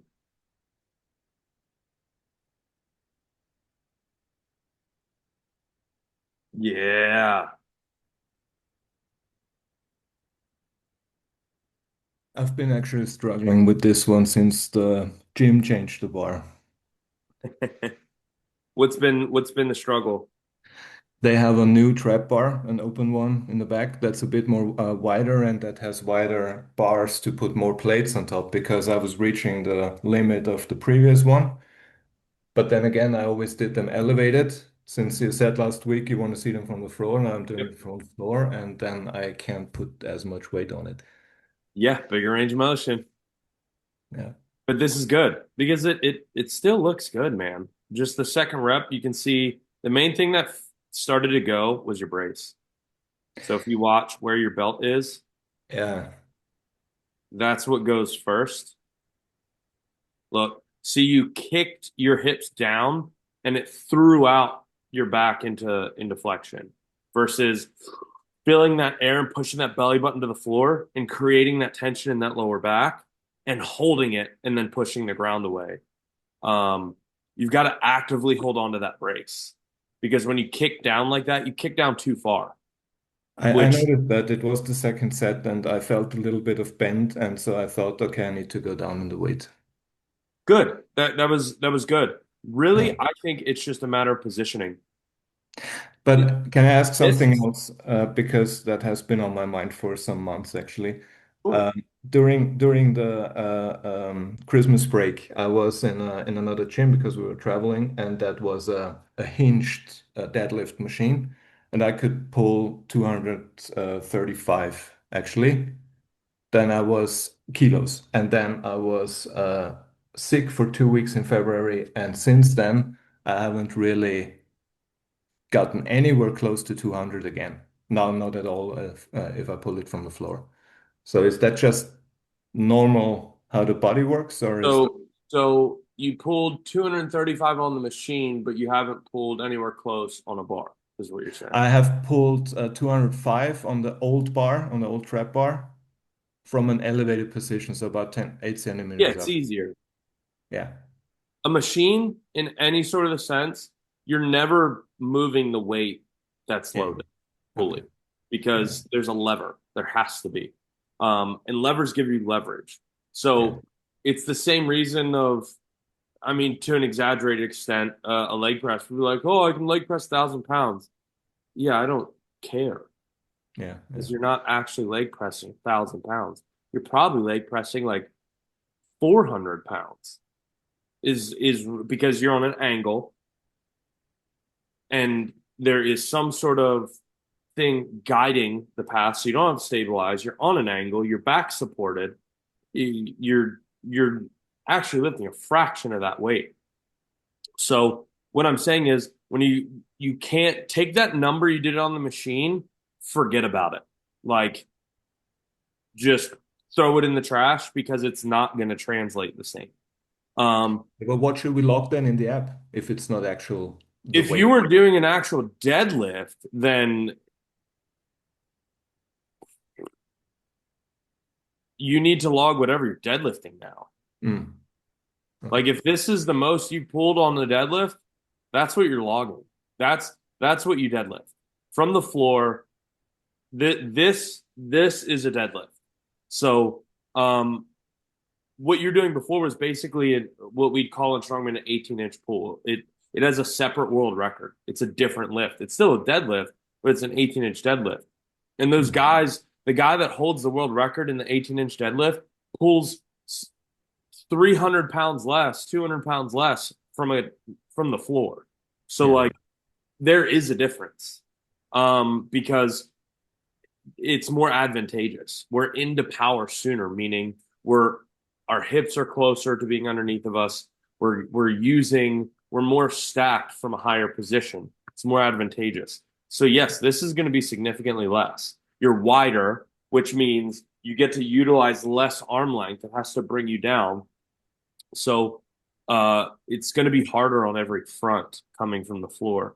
But it's a good thing because you're going to be doing 169 kilo now, and fast forward, that same time frame you did back in December, I bet you're kissing 200 kilo again off the floor in a true deadlift. Which means if you hop back on that elevated pull, that's only going to be stronger from doing this. So this will help everything you did, but those didn't necessarily carry over the same way on this deadlift, which is why you're kind of having a little mental battle of like, why can I help X, Y, and Z? That's good input. Thanks. Appreciate it. Yes. So with your form though, your actual starting position is closer to here. Watch when you start to pull. Look, see that change? Yeah. You now lost that entire brace and it's going to feel heavy as fuck. So we need to get you used to bracing into that belt in this position where your hip position are even this, like our shoulders are past the bar. What's going to happen is typically as soon as that breaks, it's going to swing out under your shoulders. So we need to kick you back so your shoulders come more upright. So basically, we just want to get our shoulders over the bar and our hips stay more in this position, so we don't curl into flexion and create that torque on. Because at this point, this is where injury risk goes up because we now have a downward shearing motion on that lumbar and it's not supported. That belt is virtually doing nothing at this point because we're not braced. So we need to brace. I was actually bracing the hell out of this position because I felt that it was going wrong. It was the second pull. Yes, So but our brace has collapsed. Hmm. So this isn't. Had you not been bracing, this flexion would have been worse, without a doubt. But this, look at that. That is beautiful.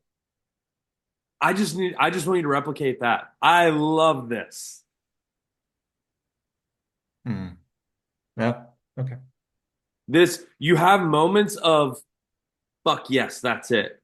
But that's the game, right? Like we'll have moments of like fuck yeah, and then we'll have moments of oh no. Yeah. And you had it all in one set. But that's normal, man. That's totally normal. It's part of this process. So don't stress over it. Don't overthink it. We just need more reps like this. That's all that is. We just need to keep replicating it and looking at the video for yourself as well. Like, okay, that's what that felt like. Let me look at the set so I have visual input to what I was feeling. Yep, makes sense. Thanks. Overall, not bad, man. You've got to, like this, it's there. We just need to get it consistently there. All right. Moritz. Let's see, we got. These are interesting plates.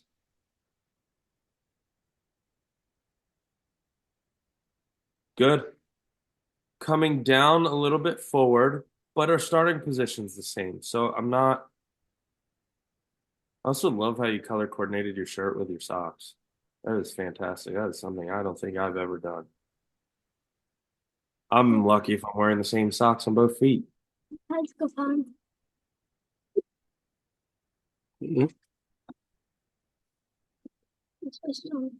Moritz, I'd like to see a little bit more acceleration once we crest the knee. I want to see Okay. that bar speed up. So you kind of keep the same pace, and we're not at maximal weight. So when we're not at maximal weight, we should have acceleration. But your Okay. posture, your positioning, I love it.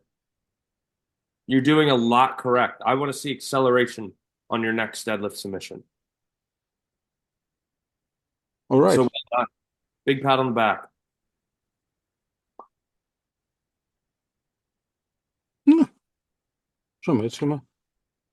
Endlich. Ja.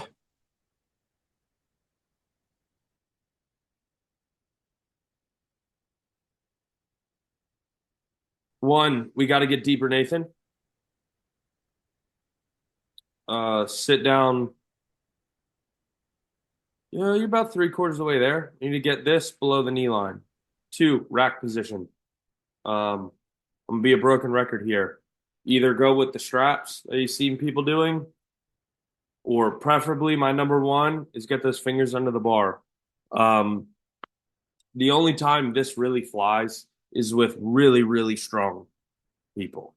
And I mean real people that are the only time I see it working well is with people that can front squat 400 or 500 pounds because they have that core strength. When we're learning to front squat, I want the fingers or the straps because when you start to fold and you start to grind, you're going to lose that bar. Otherwise, your back position, your hip position, we maybe could go slightly wider. Maybe that might make depth come a little bit easier for you. Overall, this is pretty good, Nathan. We just need to get you deeper and fix that rack position.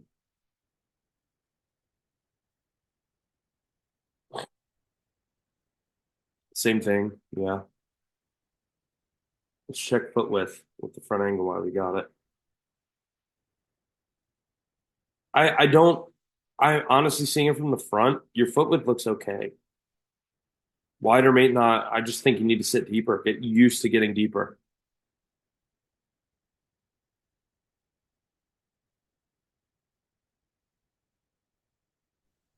Feet on floor, restricted range, falls over. Yep. Nick, is it normal for people to get deeper as they progress in the set? Sometimes, yeah. Is it just you need more warm up issue if that happens to me? Or? Usually that's what it is. It means you're a little undercooked going into your working sets. Okay. That's why I do tempo and pauses and banded stuff in my warm up sets. So I come in a little bit hotter into my working sets. And even then, my second set is almost always better than my first one. Thanks. Yep. So this is a really, really good showcase because it gives information on anterior tilt, and that's really what it comes down to is that pelvis tilt. If you notice he's flat, I mean, this is still a good position, but he's restricted in range. So what he does is he does a gradual progression.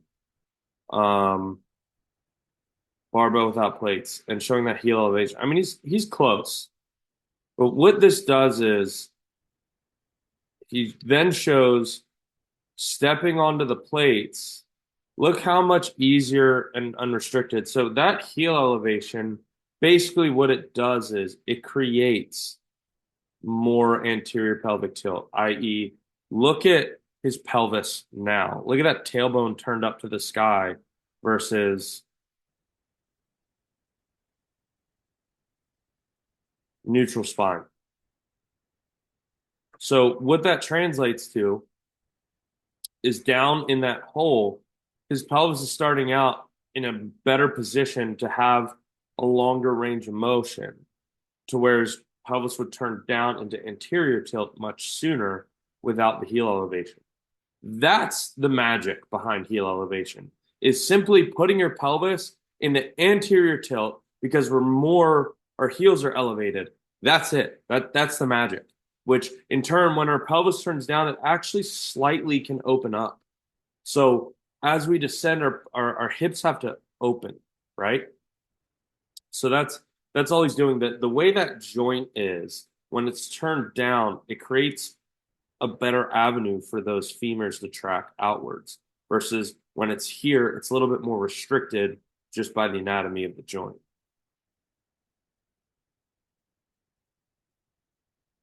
Well done, Paul. Love this. And also thank you for that, giving me this to explain with. That was brilliant. Well done. Very thoughtful. Thank you. Squat looked great, so let's get some weight on that bar, and I want to see how that ticks along. All right, Richard.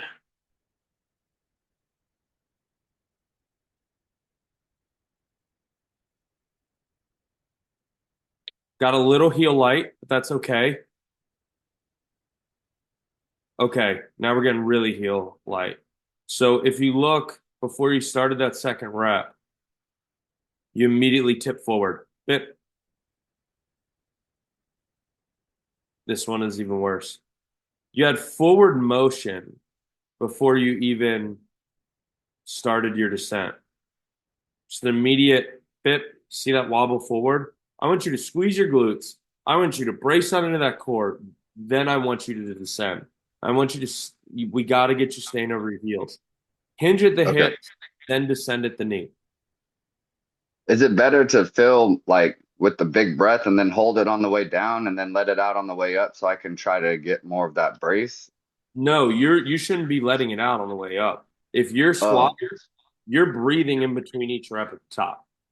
At the top. Okay. See, I'm letting it out as I'm going up. Down, up. Okay, got it. That's your cadence. Cool. Okay, cool. Thank you. And Yes, you sir. said squeeze the glutes while I'm getting breath, right? Yeah, So I want you to squeeze the create full glutes, body take the tension breath. before you descend to arrest any of that unsettled movement. Cool. Thank you. Yes, sir.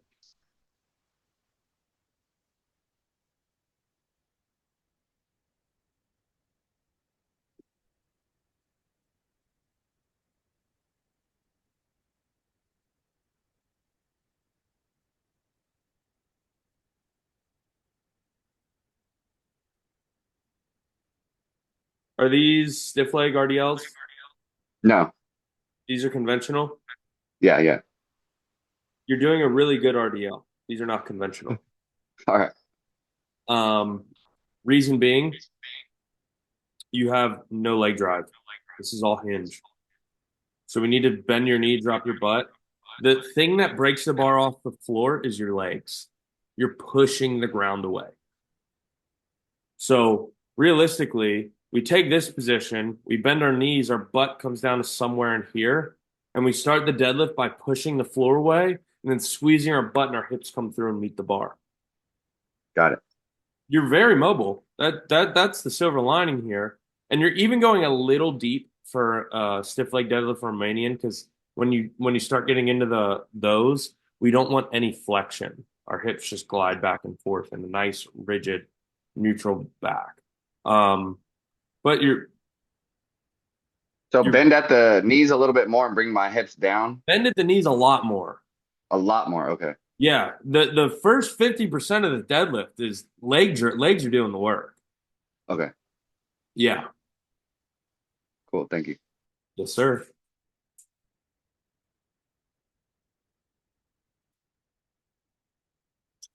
Hello.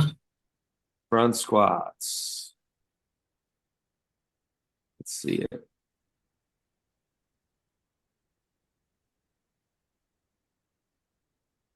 I like the rack position.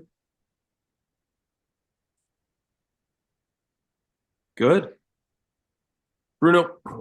Just about to rip my charger out of the wall. Dang dogs. That rep was the best one. The first one, it was like, you're like, let's figure this out on the way down. The positioning of, and you'll see when I re-rack, I kind of like drop the bar a little bit. It's just getting used to like on my wrists. This rep, boom, smooth as butter, all the way down there. Nailing it now. You just kind of had to work it in. Oh, yeah, there we go. Yeah. And that, people, is why we never walk backwards into the rack. We always walk forwards because she was able to catch it.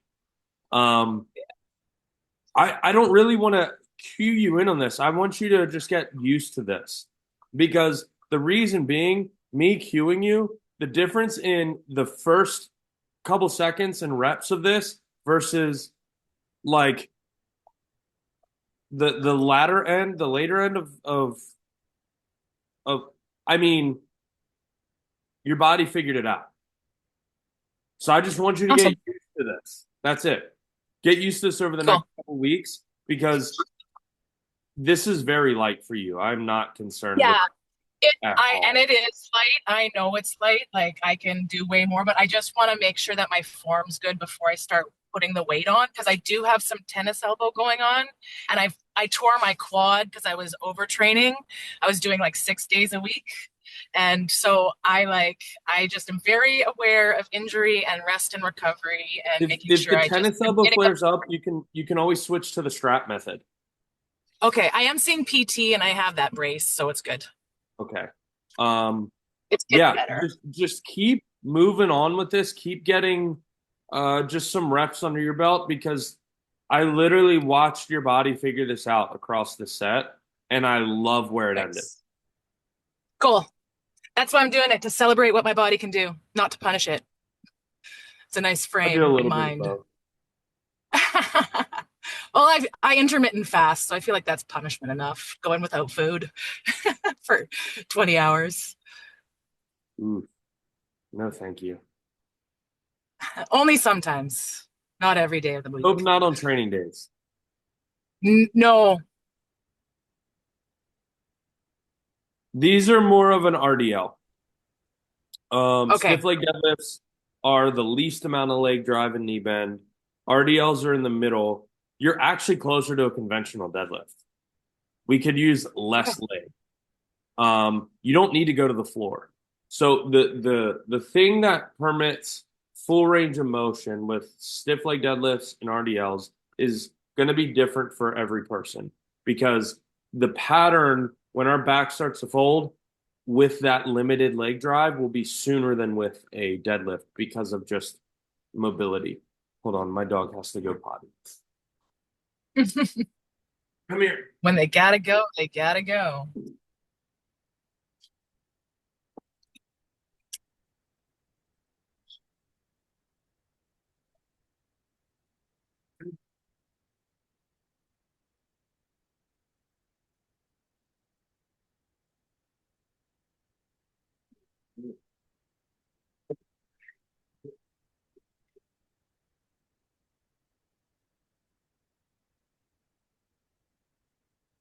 Come in. Both of you. Come here.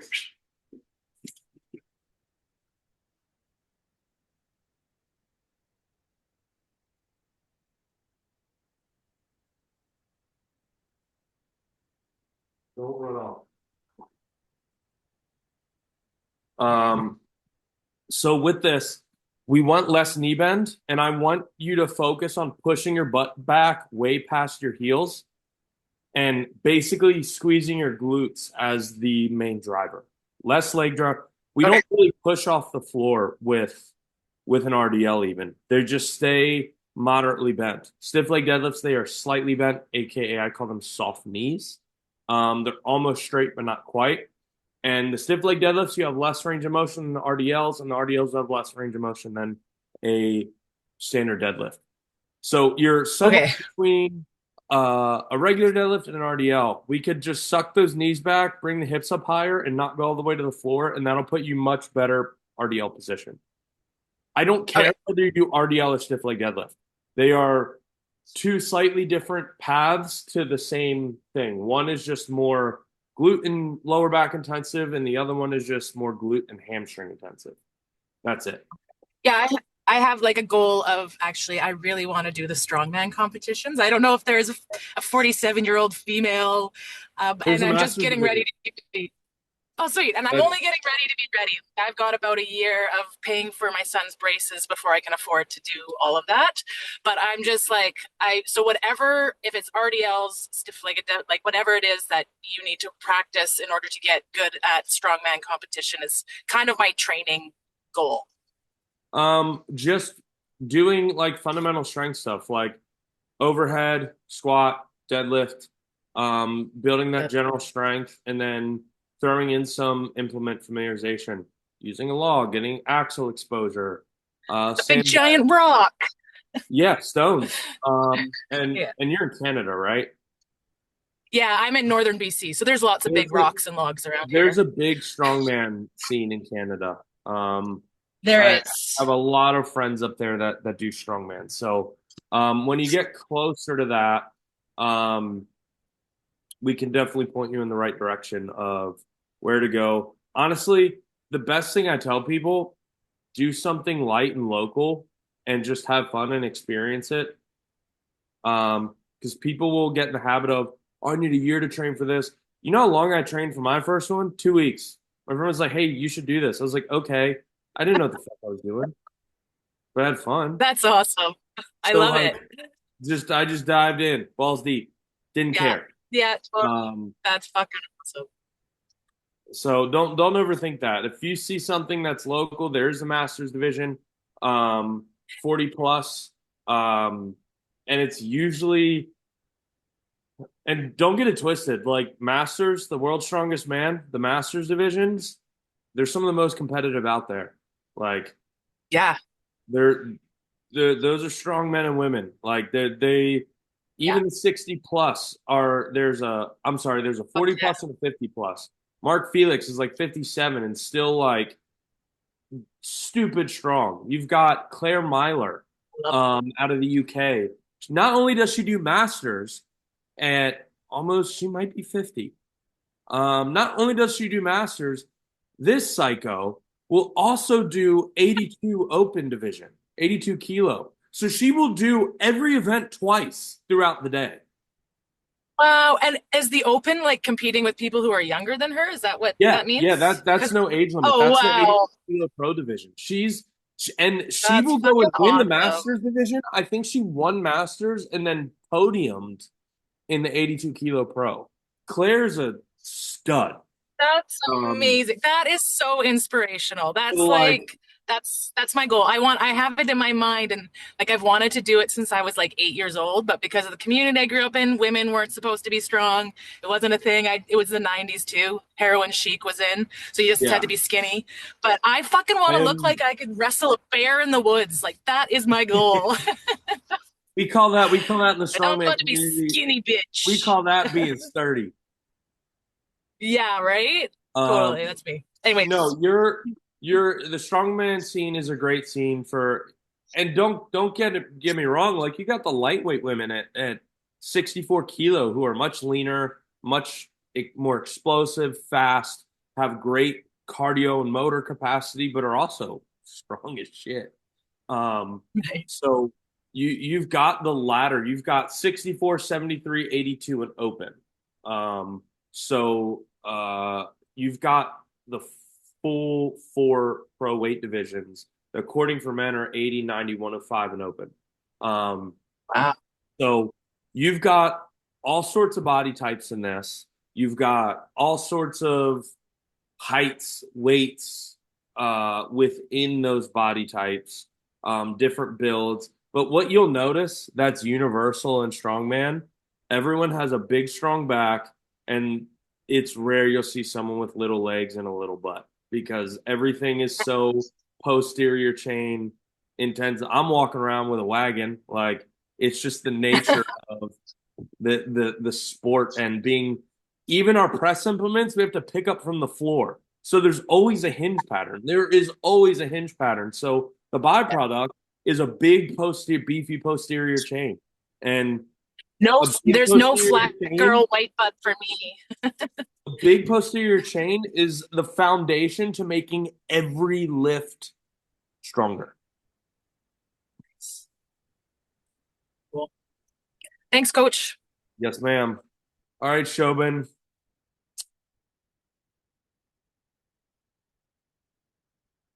Much better.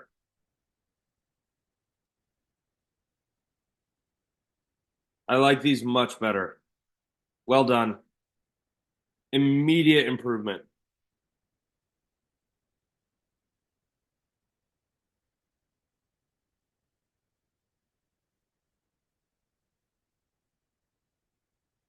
I don't hear my dogs. That's probably not good.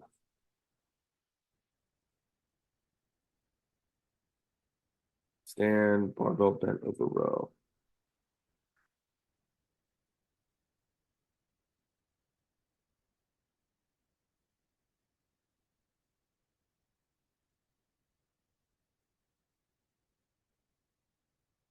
Come on, internet.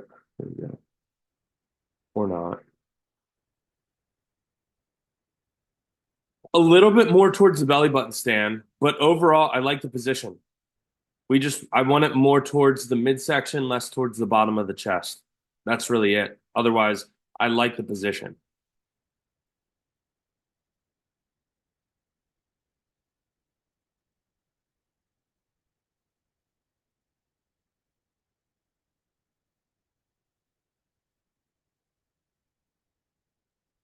I want more of a neutral back, Stefan. Okay. Bring the butt up slightly, belly button to the floor, turn that tailbone to the sky. We want to tilt those hips back and create a nice flat back. We want to get the hamstrings and the glutes involved. Okay. You've got strength in the tank, man. There's power available. We just need to like this position is actually better than than that. I want to see you pull from something a little bit more like that. Okay. You're right there. It's just we need to kind of tweak your position just a little bit. Okay, cool.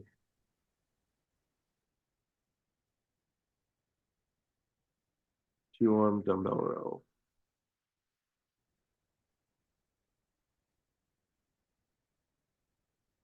Yeah.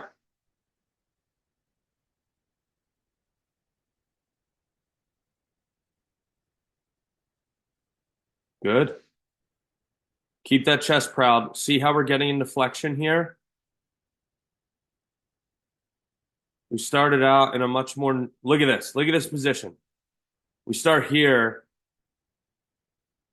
We end completely in flexion.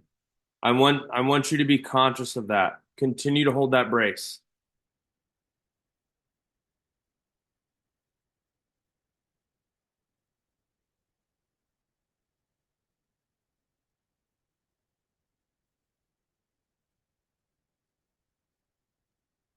Good. Coming up a little too far upright, Tish. We're almost vertical. I want you to stay mostly bent over. Okay. You might have to back off the weight a little bit. This looks heavy, which I love, but we're so far out of the plane of where we're getting the lat and the mid and upper back focus that we're kind of getting into like when we get into that plane, it's almost like a lower trap versus a nice big deep row. Got it. All right. All right. So that is it on the form checks this week. I'm going to try and recall my dogs really quick, and then we're going to go into a Q&A. Sorry, I missed it. Which means they're probably out terrorizing a squirrel or something. Yeah, April, get your time zones right next time. I'm so pissed. I forgot he was East Coast. I was thinking West. Hey, you know what you said at the pump club, right? I'm right back as you. You're the idiot Hey, this time. totally idiotic. Yeah. So funny. Yeah, I'm stupid, but that's all right. I hear he liked the video, so that's good. Yeah, you did good. Okay, good. Good morning, April. Good morning. Good morning. Yeah, I'll see you soon. I'm so excited to see you next week. Yeah, I'll see you soon. Are you getting there Monday or Tuesday, or when are you getting there? Sunday? Like Monday, Tuesday, Wednesday. Yeah, that's awesome. I'll be there Tuesday and for a couple of hours on Wednesday. I'm excited. I'm sure. My I think dogs were waiting at the door, so complete curveball. Hank's covered in something. I don't know. Nick, But I'm sorry I missed the video. I forgot you were on the East Coast. I basically just trashed your squat for an hour. I expect absolutely nothing less. I'm on the shit bus tour, Your so video that's was fine. first too. I'm sorry. Yeah. So I heard you guys saw. I'll be seeing you guys there next week. Yeah, I'm coming from Montreal. Coming from where? Montreal, Canada. Oh, you just said it with the. Yeah, The she said French. French. You just said it with the colony accent. That's all. It's fine. I'm from Belgium, so I don't. Yeah, okay, I'll take it. I'm coming from Canada. If they let me in the US. I should know more French because I was stationed 30 minutes from the Canadian border in like Kingston, Ontario. Uh, and then when the signs switched from English to French, I went, uh-oh. So I just knew the number, so I knew my speed limit. That was really about it. Yeah. All right, so cool. I'll be seeing some of you guys next week. See you Tuesday. I get in Sunday. When's the 19th? Yeah, Sunday. And then I leave the night of the 22nd to fly down to South Carolina for World's Strongest Man to coach. Yeah, I arrived on Monday at 11 and I leave in the evening at Wednesday. Nice. So it's gonna be exciting. Like I'm gonna be doing pull-ups with you guys. Oh, we're gonna be doing all sorts of stuff. It's gonna be a good time. Yeah, I'm really excited about it. A bit scared, but excited too. I get to bully you in person. It's fine. It's fun. Nice. I love being bullied. It's really Just means we get to throw stuff at him too, and we can hit him. I'll throw back. Ambar, go ahead.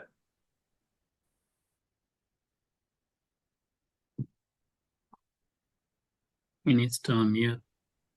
Yeah, they're wondering if you saw their video that was uploaded 3 days ago. Uploaded 3 days ago. Is there something I should be checking or? I didn't see it in Did there. did he use the new link or the old one? Because I used the link that was in the Ambar, go ahead, upload it right now. Re-upload it. copy that. Let me just get back into the app. Do we have any questions while he does that? And then I'll hit his form check real quick. Nick, I got an MCL issue in my right knee. Okay. I'm getting PT for it, but is there anything I need to be careful not to do exercise-wise? No, I haven't done a movement assessment. I mean, obviously any sort of twisting, any sort of thing that's going to throw unnecessary torque on it. Right. Big changes in explosive changes in direction are obviously probably something you shouldn't be doing. But I don't want to tell you any hard yeses or nos because I don't see how you're moving. I don't know what grade the tear is. I don't know. There's so much I don't know when it comes to a tendon tear, being that I don't see the imagery. I haven't done an assessment, and those are really the foundations of what give you your yeses and nos. So I would just really, go into that consult with that PT, and that's kind of really what we're gonna, and get back to me with what they say, so we can kind of plan off of that. Okay. I just don't want to hurt you is basically what I'm saying. Yeah, it's there's a box near a door that I slide to the left with my right foot to let the dog through, and when I do that, that's the worst pain. Yep. So lateral tension. So correct. Yep. So that's why I said any of those changes in direction. Yeah. It's up, boss. Cool. It's there? Yes, sir. Let's see. We're gonna go back to screen share real quick.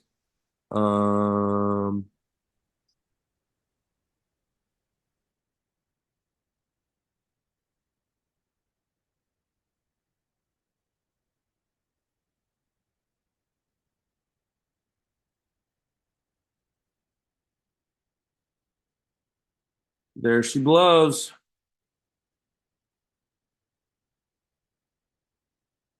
Hey, you're getting Oh, better. awesome. I heard that, Andres. Sorry.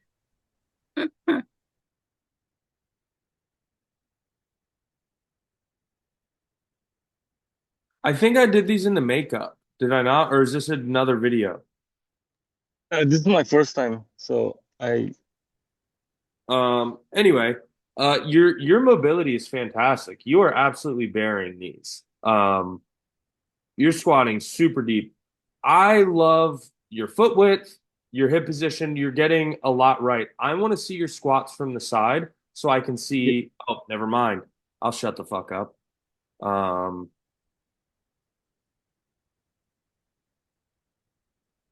okay. So this is what I was looking for. So here is at depth.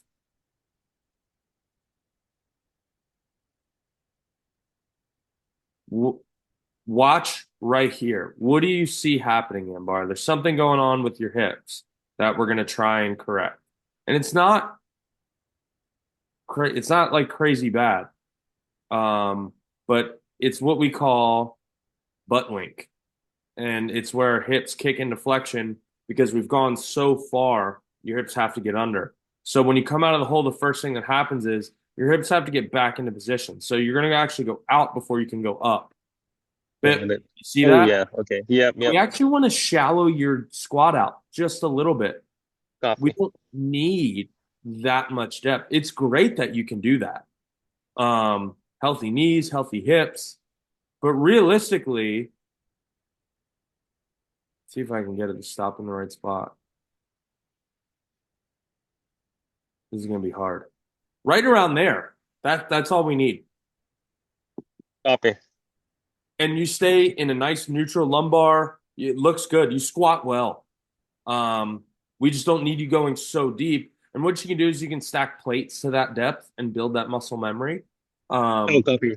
And box squat. And you don't need to sit on them. You just need to touch. That's it. Yep. Yep. Cool. All right. Awesome. Thank you so much. Yes, sir. Thanks for sorry about that. Glad we No, no, got no. I just didn't know if I was doing something wrong, but I really this was amazing. It's my first time, so I really enjoyed it, and just love that wanted you to made it.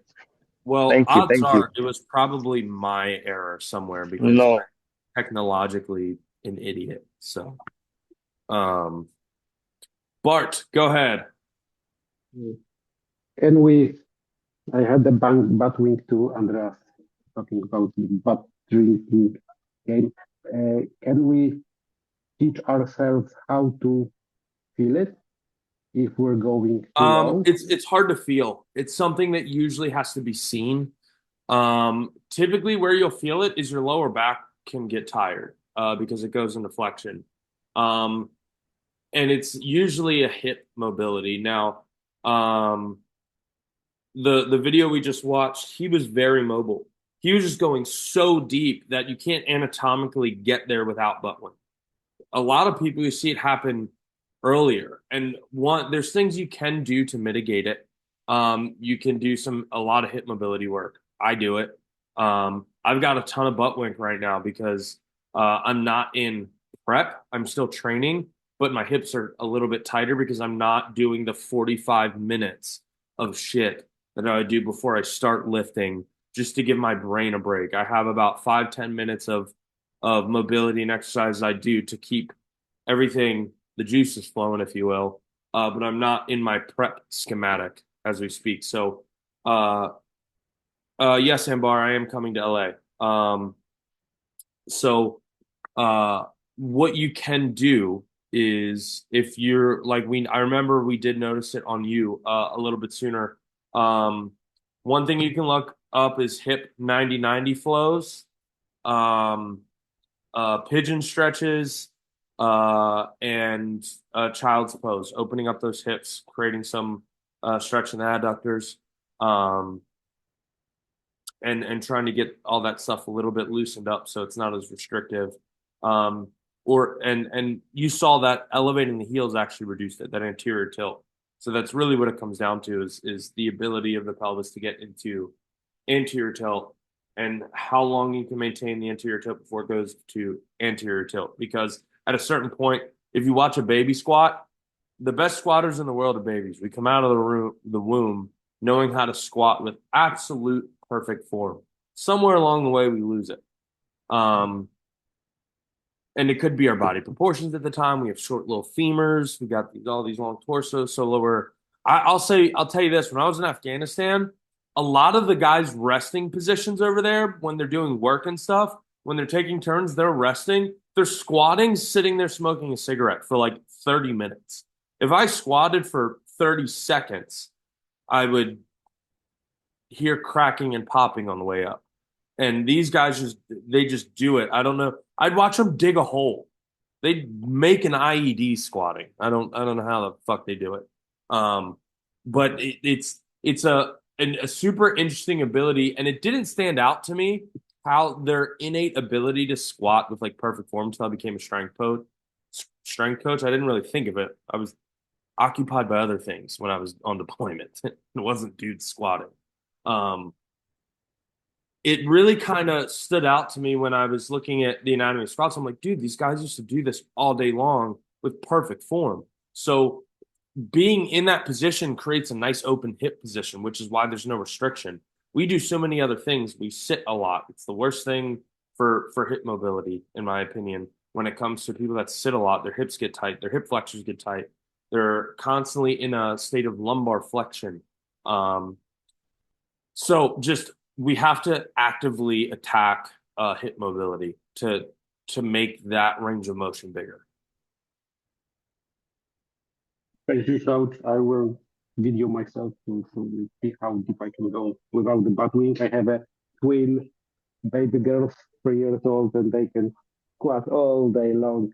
Yep. Got that perfect form just to copy them. It And was I gotta go. They are screaming at me. it was kind of funny. Ketch was sending me videos of it of his wife squatting, and she was front squatting, and she wasn't getting down to depth, and she was talking about how she can't squat to depth. And the next picture, Ketch caught her. She was squatting all the way down, waiting to do her next set. She was just sitting there squatting, and Ketch was like, "Gotcha." That's bullshit. It was funny. So, and it's not there's two things that usually result in lack of depth. One is hip mobility. Two is you're not used to feeling depth.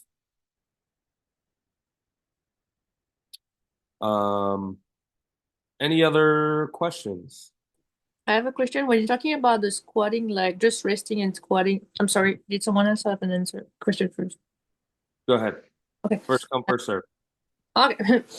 When you say they were staying on squatting and digging stuff and doing stuff, you mean that like the full? I have a picture because I don't know how it's called. That's just like that way. Yep. Okay. I just wanted to know what kind of what it was. Yeah, I can't even do that. There's no shot. I've been doing that since I was a child, and my physio was like, "Can you do that?" And I was like, "Yes." And he was like, "Oh, right." Like, yeah, and that's an easy one. Okay. So I'm gonna keep doing that. Thank you. Cool. Anyone else? No? We got no questions. None. I actually have a question, boss. Okay, there we go. My knees and stuff are kind of weak, old. Is it bad to use like a knee brace or anything when I'm exercising? Is that going to be problematic? Why would you need a knee brace? Because I feel like a pain in the back of my knee sometimes when I'm trying to do a squat. Okay. What do you do for warm up for your knees? I'll get on the treadmill for a while, then I'll do some like squats without weights, stretching. Then before I start with the weight, I'll do some squats without any weight on the bar. Okay, so Google banded TKE as in Tango Kilo Echo. Copy. Do 20 of those each side with pretty good tension with a band. And then the other one I want you to do is banded Spanish squats as a warm up. It's basically, and you're going to pause for like 10 seconds in the hole. Do three reps for 2 sets. And you're going to actively drive out. And you're going to sit down at depth. I want you implementing those. You can even do them on your rest days. It's just a knee primer, knee health. And that might give you a little extra. But if you're talking about brace, like a soft brace, not like a hard one of those bionic looking ones. No, just a soft brace, like what you get out of Like a CVS. sleeve. Yeah. Yeah, those are totally fine. There's nothing wrong with that. If those help make your knees feel better, absolutely. It's just creating that warmth and compression. With that being said, I would get like an actual sleeve, not like some shit you go and get at the drugstore. I would invest in, a pair of SBD sleeves. A7 makes them. They're a trusted brand. What else? Ray-Ban. They make a lot of good compression stuff. Cerberus makes stuff. You don't need anything too aggressive. You don't need like powerlifting grade, but you want something. Those knee sleeves you get at like CVS, they're not. It's basically like tight fabric. It's not. You want something like a couple millimeter of that neoprene with that 360-degree tension that might help alleviate some of that. I've since swapped to just patellar bands for my tendonitis. So that did the trick for me. I patellar band it and then I tape over them so they don't move. Yeah, there's a couple options you can do for compression. Patellar bands are cheap. Knee sleeves, a good pair of knee sleeves, a little more pricey, but as long as you don't machine wash them, hand wash them in the sink with warm water and Dawn, they'll last. My SVD sleeves, I still have my original pair and they still last. So that's my number one pick.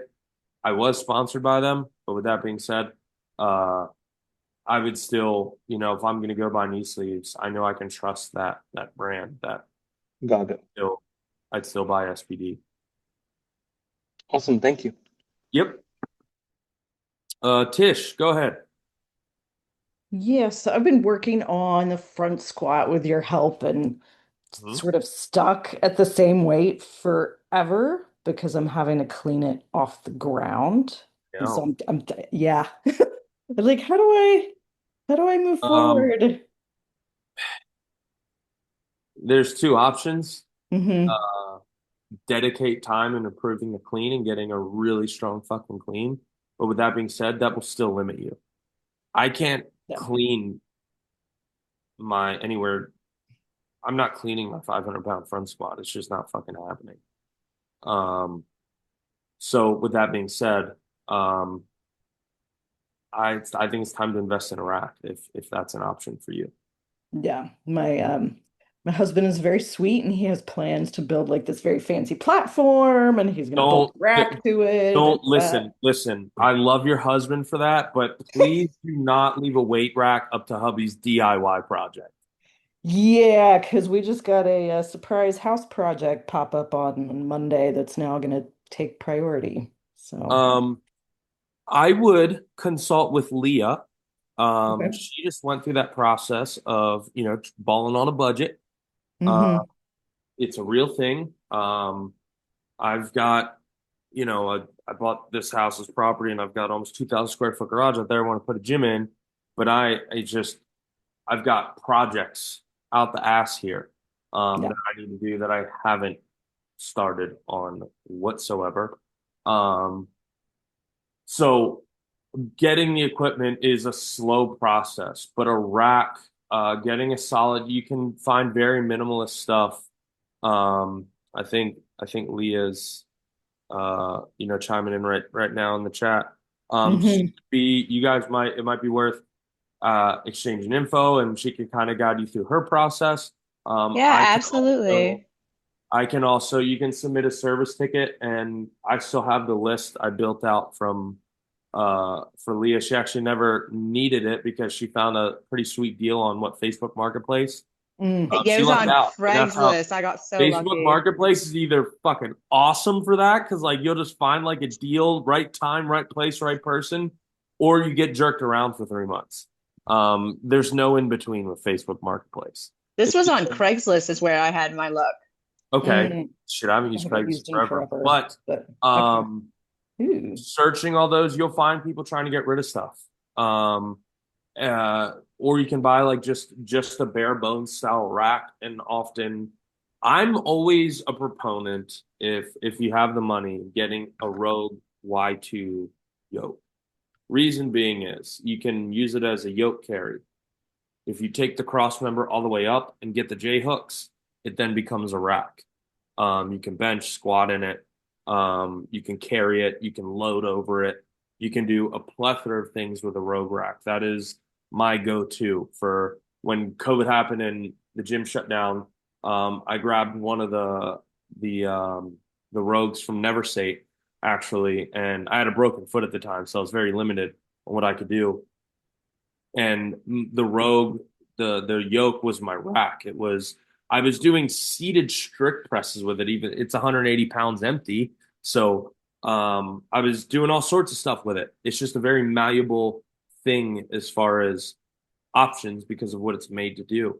And they overbuild the living shit out of them. I've dropped them. I've dropped 300-pound kegs on its loading pins. I've dropped stones on them, and they still give it. So when it comes to if you have they're not crazy expensive. I don't know off the top of my head what they're running for now because just like everything else, the price of gym equipment fluctuates. But it is a buy once, cry once, can do it all type of implement. And it often gets overlooked by people that just don't know any better. So I know for someone who likes to be able to do a bunch of shit with one thing, the yoke is a huge W there. So I'd get with Leah if she's willing to help, and she can kind of tell you what she went through to find something on a budget. Okay, cool. Thank you. Yes. Anyone else? Nick, what's your favorite pistol to shoot? Oh man. I'm actually transitioning from my favorite right now. I compete with a CZ Shadow 2, which is a Czech manufacturer. But I have a completely custom.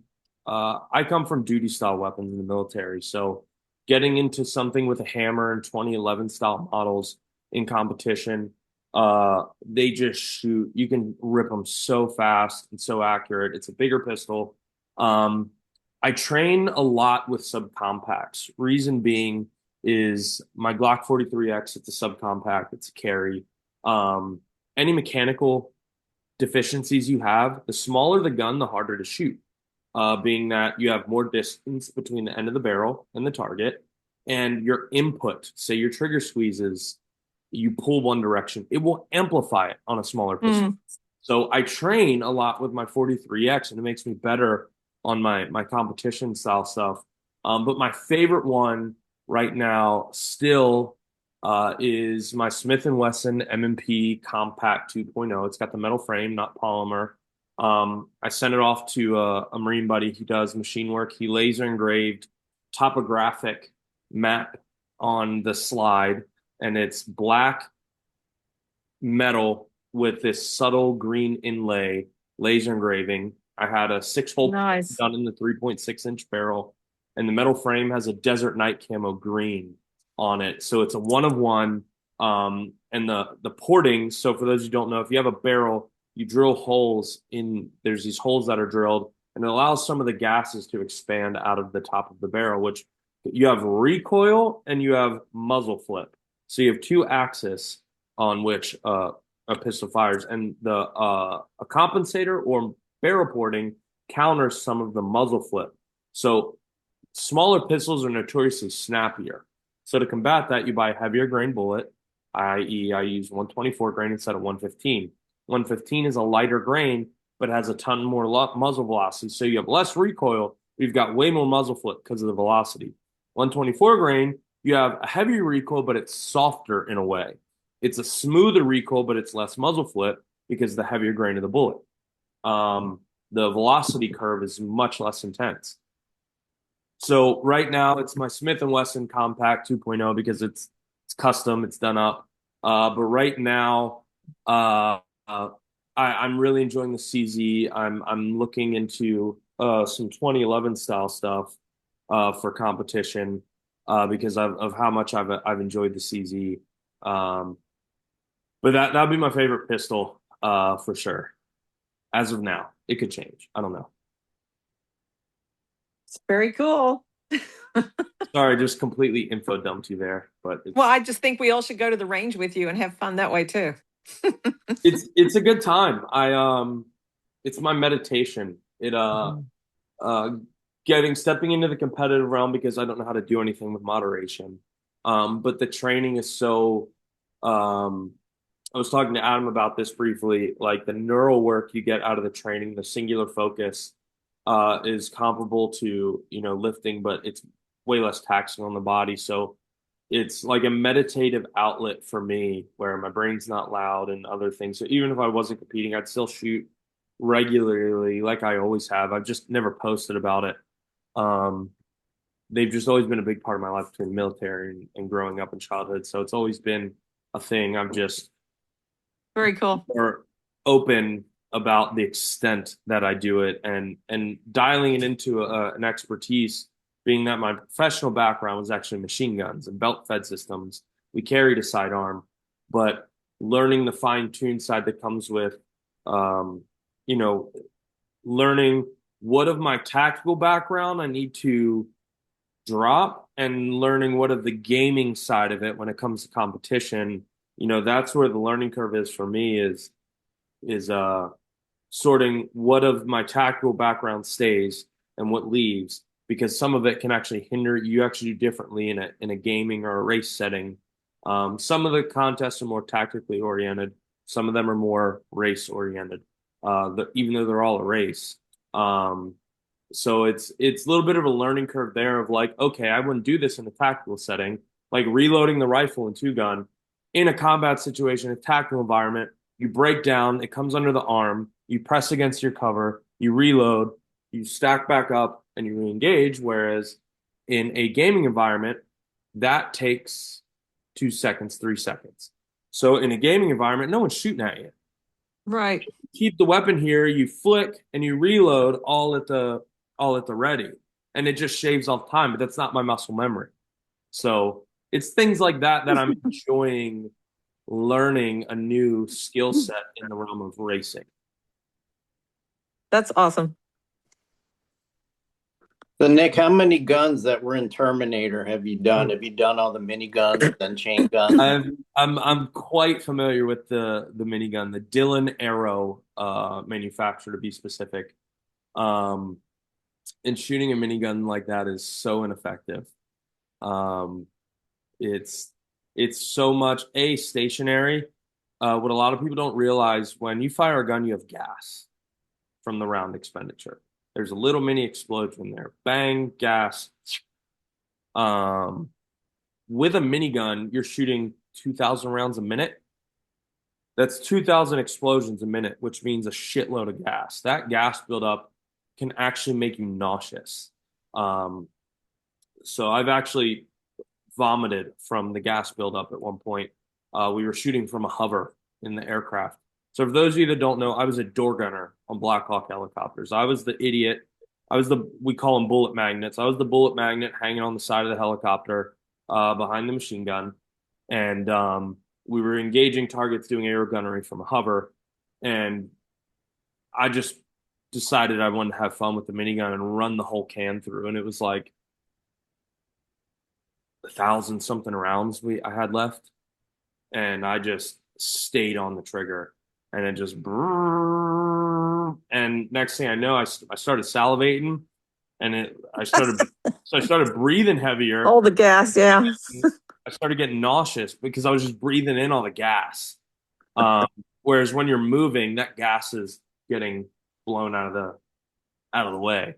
So I'm I haven't seen Terminator in so long. I don't know outside of the minigun, nothing. I mean, he had a shotgun at one point, right? Yeah. Outside of the minigun, the shotgun, nothing I really remember all that well. I'm sure there's an online list. Yes.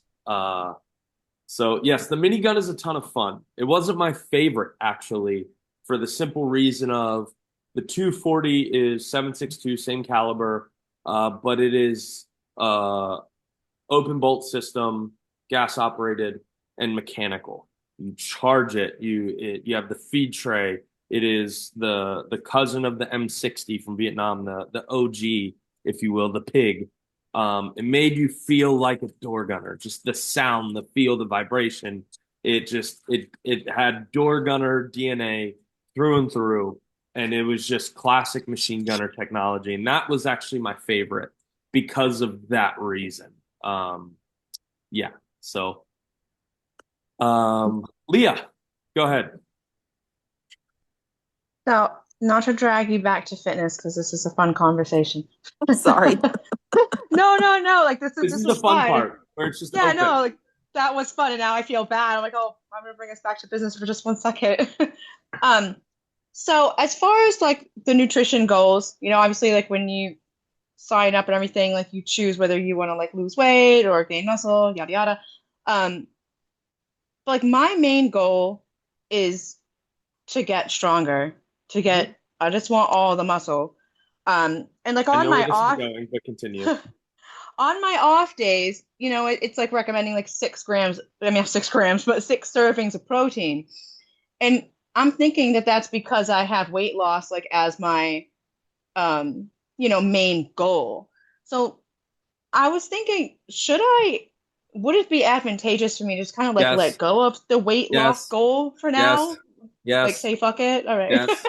The reason being is your body composition isn't uh, at the point where you still have to prioritize weight loss. So you're at a point where even visibly, you're going to have a trade-off even with the muscle building. So what that looks like is you have to give fuel. Yeah. So with not losing weight being the priority, you're going to have more of a surplus in things. Your protein's going to have to go up. That doesn't mean you can't build lean muscle. You can still have I've spent the last example being, I've spent the last decade solely focusing on getting stronger. The weight gain is a byproduct. Meaning I could have gained weight and muscle faster, but I didn't want to outgrow my strength gain. Meaning Right. I didn't want to class out of the 90s 5 years in.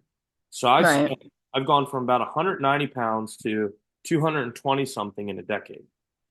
So I've gained 30 pounds in a decade, but my strength has outpaced my weight gain because all the gain has been lean because of the high protein, the carb cycling, and the low fat. Now, naturally, I don't do well with a high fat diet. My stomach gets a little rowdy with dumping too much fat. Most people's do, actually. That doesn't mean fat isn't a useful tool as a macro. So my higher fat days tend to be on recovery days where I have less carbs. So we supplement different fuel sources.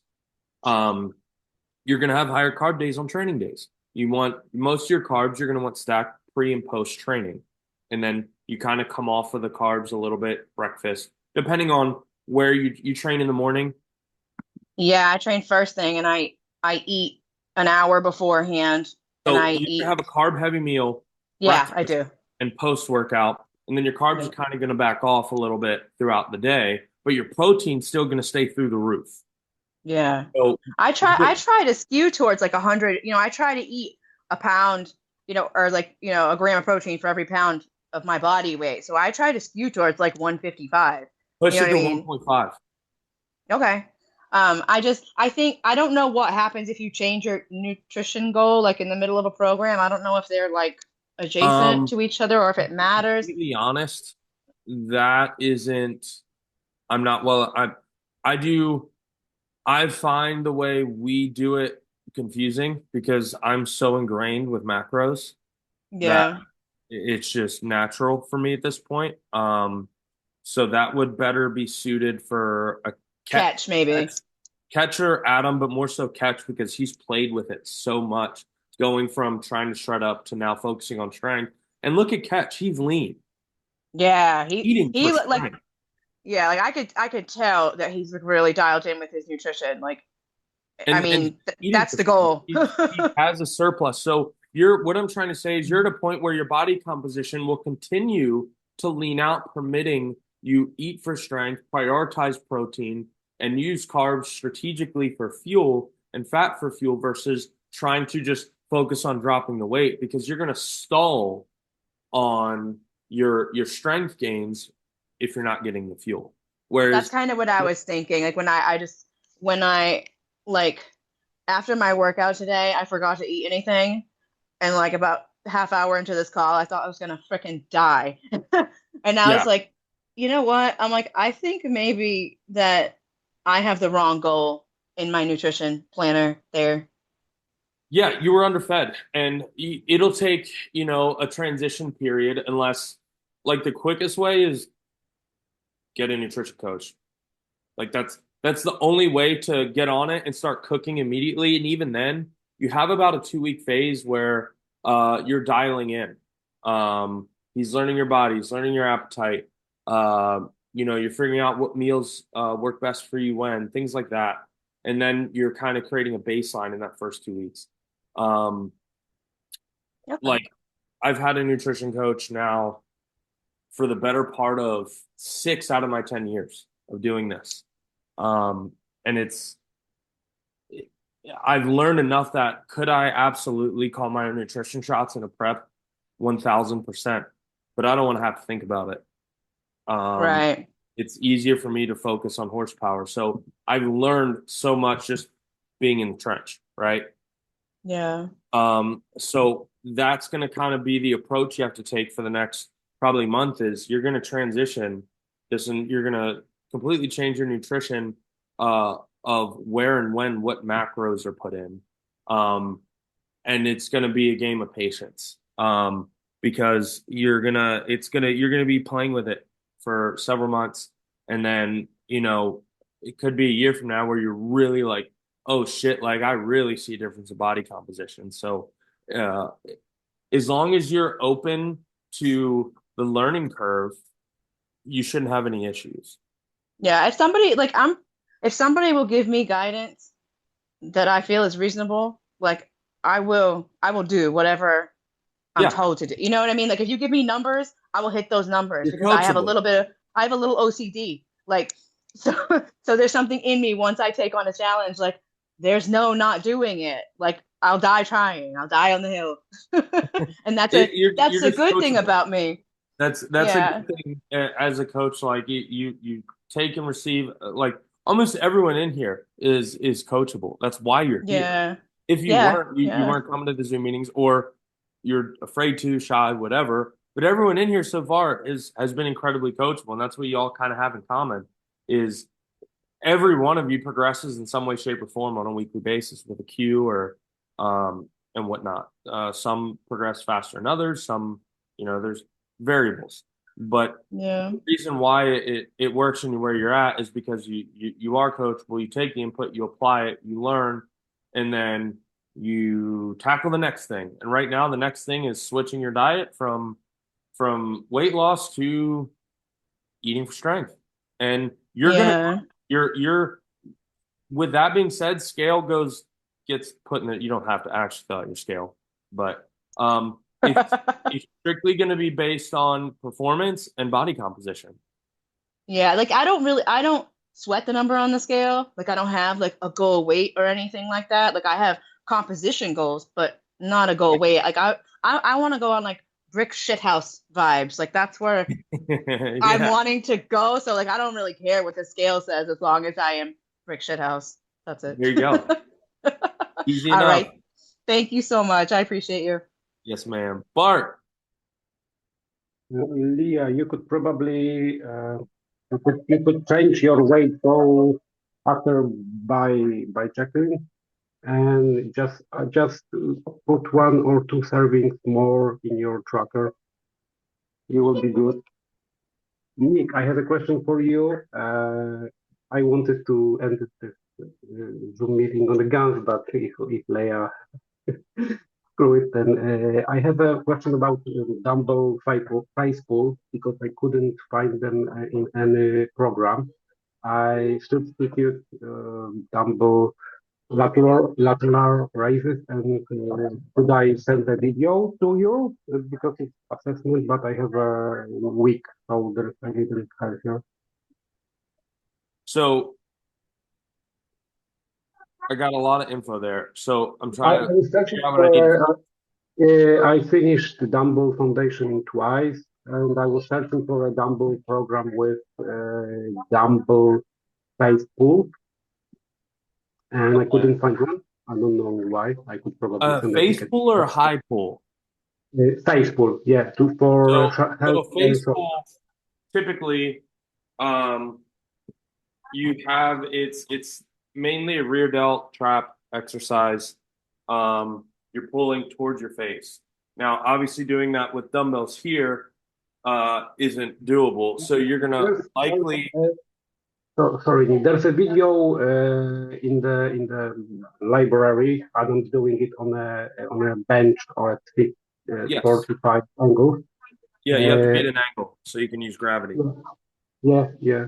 And I'm just asking if it's accessory, but I'm not really sure if it's okay. Then I can send it or not quite. Are I know. you I know. asking how to do them? A little, and should I focus on? I want to focus on the technique, not the weight right now. Yeah. Yeah. So if you're asked how to do them, you can do them chest supported, laying down on a bench at like an incline or a flat, something elevated so you have clearance, or you can simply bend over and do a face pull with them in the bent over plane. And you're pulling them towards your mouth. So it's going to look like this. Elbows high. And I don't get my forearms upper No, you don't do this. Okay. You don't need to do this.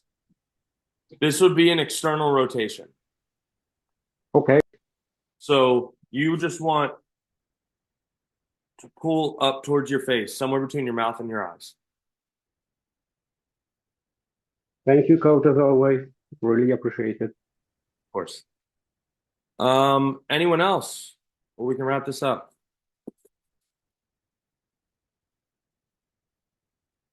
Going once, going twice. All right. Well, we'll end it there. I will see some of you next week in LA.